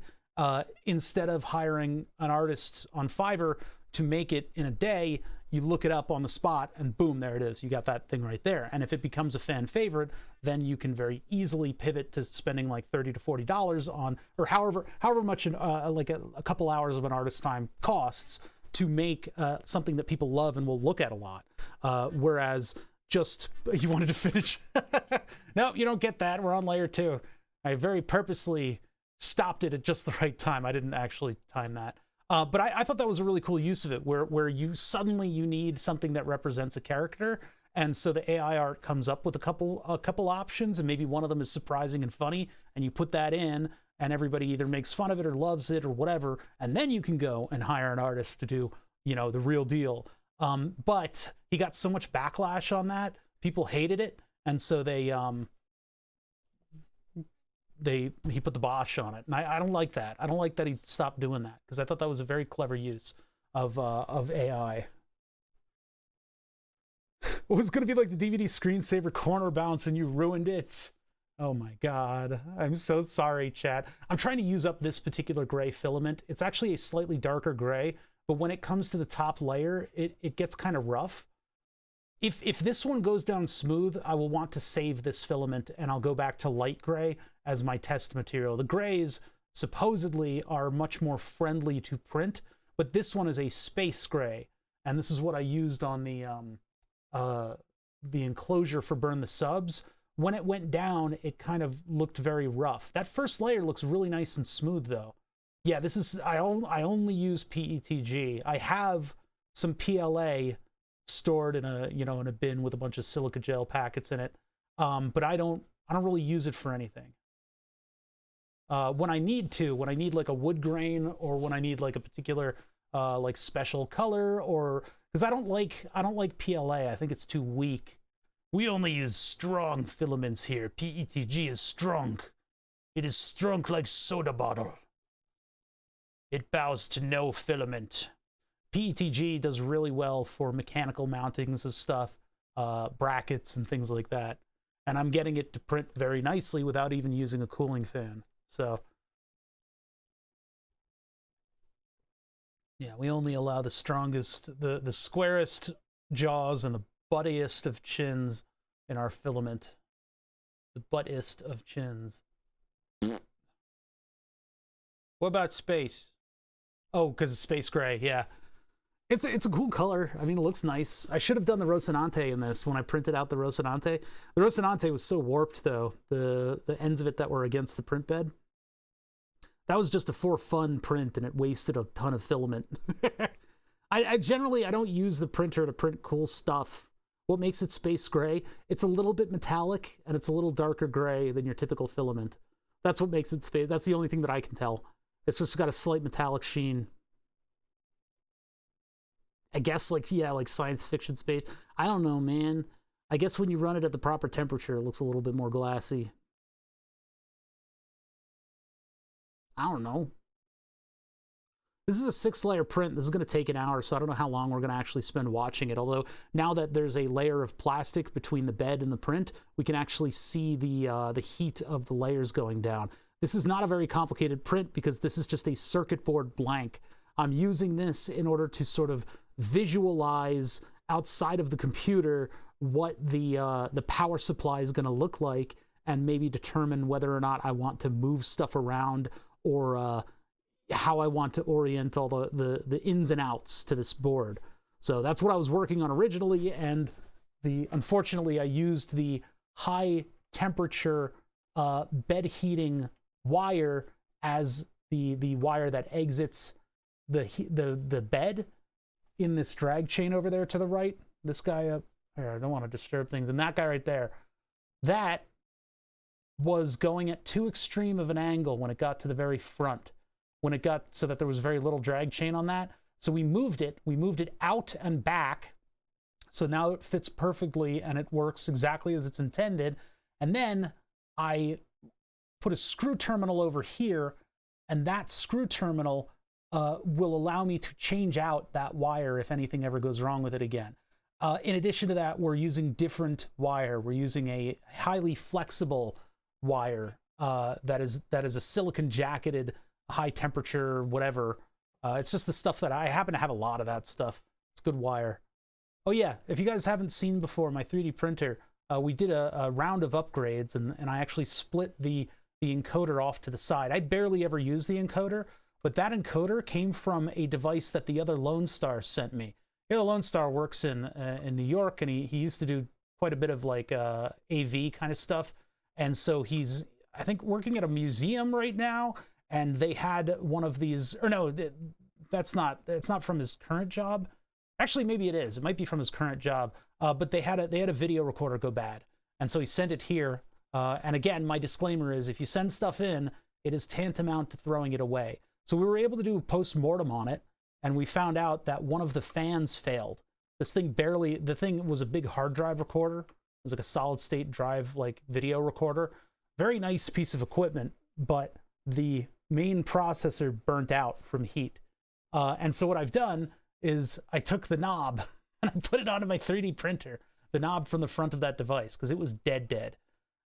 In order to illuminate the knob, I have a second print that's out of clear filament that screws into place. It's just like a box that screws in, and then that has the LEDs in the two corners. And so that clear print is enough of a diffuser to surround the knob with light.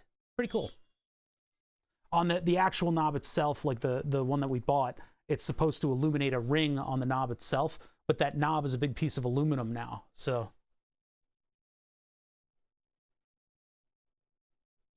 sort of stop motion videos of prints materializing must take so damn long. Yeah, because the nozzle has to park and then come back. And I wonder what quality your 3D print is at that point, because the nozzle moves away and everything cools a little bit.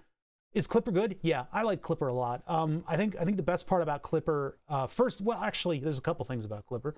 One is that you don't need a 32-bit printer board, even though I have one.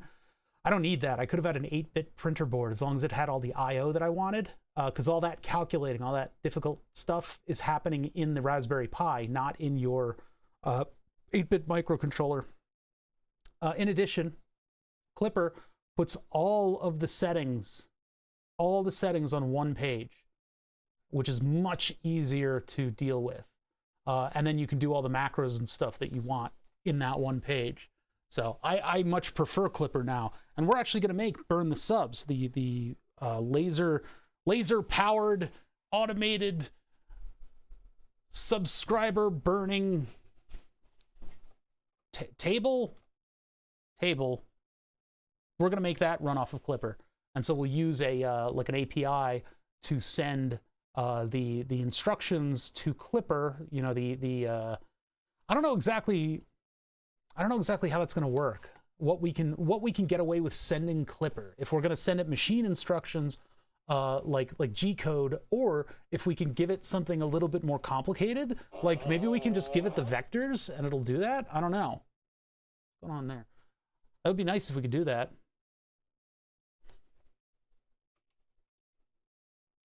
All right, so the printer's going to work for now. I don't know if anything will go wrong with it in the future. I mean, I guess I'm going to do an early stopping time because I'm not feeling 100% today. I told you guys I had a lot of sleep troubles, so my brain is like scrambled. This thing is going to take a while longer. I mean, if I look in Octoprint, how far are we? Octopi, where's Octoprint? There it is. Pull it up. Pull it up for you guys. Let me just rearrange my windows. Bring that one over there. Put up this one. I've been meaning to do longer streams, and the problem is, like, I guess I've learned to compartmentalize the projects enough that we get just about one stream out of all of these, but my streams have been shorter as of late. Expect tomorrow we're going to be working on a bunch of different stuff, because I need to work on my anti-lock brake system, but the parts aren't in yet for that. I need to work on, what else? Well, bending that tube is another thing that we need to do. Who's that? Who am I hearing? Who's that over there? What are you doing, Bubby? Where's Bubby? You good girl? What's this thing? What is this? Why is that moving? What's that thing moving? What you looking at? What is that? Oh, help! It's attacking me! Oh my god! He's like, nah. She goes in tomorrow morning to get spayed. Dun dun dun. Oh, my poor puppy's gonna be in a cone. What you doing? Oh, I moved my legs so you back up away from me, huh? Am I not allowed? Am I not allowed? Am I not allowed to get close to my puppy? What do you think you're doing? Hey, you come here. Scrape. I almost stepped on the screwdriver again. Get that out of the way. Where's that Bubby? Willow, what are you doing? Come here, Bubby. It's raining out, so she's like stir crazy. You gonna bring me a toy? Where's the toy? Bring me a toy. Nah, she's not. I would love her to be in a playful mood and to play right here while we print, because that would be fun. But she's very skittish down here. She's not quite used to the shop as much as I would like her to be. If I'm quietly working at the computer, she will come up next to me and lie down in all the blanket stuff that I have right there, the Twitch blanket. Major advantage of the Twitch blanket being that I use it when I get cold, so it smells like me. Dude. Oh, did I just miss the corner? Was I adjusting the camera and I missed the corner? Make it print treats. You know, I don't think, even though PETG is a decent filament, I don't think it can survive dog teeth, and it will split and shatter into little tiny pieces of plastic, and I don't want that in my dog. I don't want that in my dog. Okay, so we're at a point where tea, Earl Grey, and a biscuit.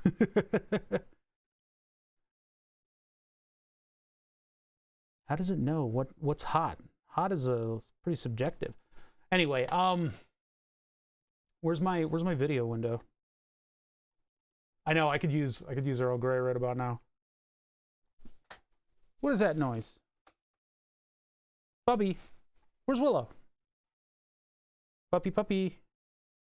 Puppy, puppy, puppy, puppy. That's supposed to call her, but yeah, I guess T instructs it that you don't want hot being like the temperature of like plasma in the warp drive versus hot being hot or cold T. What's up, Bubby? You gonna whine? Can you speak? All right, that's not what I asked. Can you speak? Looking at me like I'm crazy. And she's looking at the computer like it's crazy. Why do you do this? Are you mocking me? Am I being mocked? Oh my god, that was a kind of a juicy one. What's going on, puppy? What is all this? Oh my god, she's too cute. Willow, you're too cute. You're too adorable back there. What are you doing over there? You being a good girl? Is that a good bubby? What are you doing, bub? Okay. She is asking me right now to take her on a walk. You want to go outside? Should we do this? You need me to pack up my stream? In February, the end of February, I'm going to be alone with dog, and at that point, I'll have to do walkies breaks. I'll need to make a that's a really big nub in the corner there. That's actually going to really affect the print. Uh-oh. I need to clip that off. Hold on. Let's see if we can get that real quick. The whole print head. Look at it. It jumps over it. Ugh. I can't do anything about that. That's just going to mess up that corner, and I'm not going to reprint this. Ugh. Disgusting. So anyway, I just said the word, so that means that I probably have to take her. Yeah? Are we going to go for a walk? Can you speak? Speak. Willow, speak. You can do it. Come on. What is, because this thing's moving? You don't trust anything? What's the matter? Is that a good girl? Can you speak? She's not trusting of anything that's going on. What's the matter, bubby? You good puppy? I would let you smell this, but it's hot. You'll hurt yourself. What's the matter, bubby? You good girl? Just a small dog in a big world.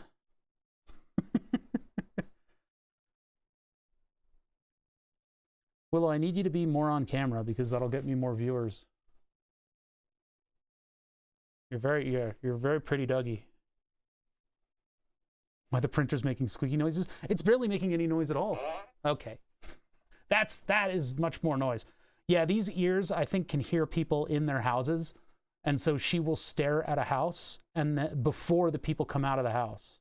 Like she'll predict that they're going to be coming out of their front door soon. I got too much ear for too little head. You've got a tiny little head, puppy, and a mane. You got a lion's mane. Oh yeah, she could probably hear the re that the thing is doing. You're correct. You good girl? You good girl? What's she doing? He's smelling the cool air coming in. You don't know that I see. Her perception right now is that I'm yelling at a computer monitor facing away from her, whereas I'm actually watching her on the monitor. Why are you all the way over there, huh? What you doing? You good girl? You good puppy? You good puppy? You're such a good puppy. You're such a good girl. Yeah. Do you know that you're going to have a big day tomorrow and you got to wear a cone for 2 weeks? Yeah. It's going to be a hell of a time. Here, come here. Good girl. She's a good girl. She's a good puppy. She's a good puppy. What is this? What is that? What? Oh, okay. Are you hiding? Are you hiding? Good girl. Say hi to everybody. You say hi to everybody? She's too wiggly. You're too wiggly. You good girl. Okay, here. Boop, boop. Good girl. All right, I'm going to take her outside. So that's the end of Scary Printer. Yeah. She is. I think she's got a couple pieces of cat software that run on her. Yeah, scary and probably smelly. I thought PTG doesn't have a smell, but her olfactory senses are much more sensitive than mine. What's the matter, bub? She's just whining. She's hiding under my desk. What's the matter, bubby? Good girl? Probably finding stuff to eat. Stuff she's not supposed to. Okay, smell hot? Yeah, that's true. I don't know. So I'm back on tomorrow. I'm back on tomorrow, and hopefully we will be working on my anti-lock braking module. But I don't know if I'm going to get parts in time because I'm supposed to get conductive glue, and that's the really important thing. I ordered their like little bags of conductive glue. I ordered 2 of them, and you just kind of mix it up like an epoxy. The alternative was to spend $50 on a 2-part epoxy. I have a 2-part thermal epoxy. I don't think that's conductive. The conductive glue has like a silver thing in it, so I need to wait for that to come in the mail. I need my ABS module to work, so it's tomorrow or bust. Either I do it tomorrow on stream, or I do it Saturday while I'm cold smoking stuff in the backyard. I don't know which one it's going to be. If we do come back tomorrow, I got plenty of stuff to work on, tubes to bend, all kinds of different things that we can get to. 3D printer works now. There have been no issues with the temperature of the bed. Because, you know, very clearly we found a break in the wire. I was able to just separate them earlier on stream. That should be permanently fixed. I don't know if I'll ever need to swap out the wire on the screw terminals. I don't know. Anyway, you guys know where to filter yourselves. This one right here isn't streaming right now, but there are plenty of other places to go. There's Davies. There's Paleontologizing. I think that's the name of the channel. I've been meaning to raid for some time, but I'm not going to do that today. Oh my God, puppies and printing. I mean, I could just make my whole channel this. Is my dog begging me to go? She's either blocked on the regular camera or she's blocked on the thermals. There we go. I need better shot blocking. Willow, are you a good girl? I mean, like in an existential sense. Are you fundamentally good, or is that even possible? Do you think you were born good? Do you think that's your nature, or have we trained you good? You good girl? I'm using her command words, but I'm not facing her, so. Yeah, I think she thinks maybe the printer is replacing her. Good printer. Good printer. That's a good printer.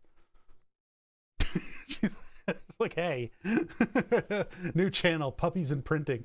Yeah, this is not the most exciting print in the world, though. I mean, this is just a big square. So, oh, am I boring you? Is that what it is? I'm not that exciting. You're just bored. You're bored of me. Is that it? Dear God, she's cute. Stop being so cute. You're being too cute. I could just leave it at this, and everybody can just revel at the cute doggy. The cute doggy. Okay, all right. I think I have to wrap it up. In like 2 or 3 minutes, she'll flop over on her side and be extremely cute. But Willow, bang. No, we're not training right now, so leave the printer going and take her. No, I'm gonna end the stream. I don't want to have this going. This is also pretty embarrassing right here. That corner didn't come through properly. There was one little snot booger, and it makes the whole corner terrible. But I'm not going to print this again. This will just be the test thing. And I need to leave this for an extended amount of time so that it pops off of the bed properly. She's falling asleep. It's a good girl. Okay, that dog is too cute. I'm going to go take her on a tour, you know, on my touch grass protocol that I'm doing lately. I guess that's my touch grass fitness program, is that I have to take the dog on 11 walks a day. I'm going to do that. I'm going to stop the stream. We're going to pack it up. I'm going to be back tomorrow. We will find something to do. Hopefully it will be very interesting and working on anti-lock brake systems. If not, we can do a little Fusion 360 and just relax and get something started and printing and all that good stuff. So let's go ahead and stop things, and I will catch you guys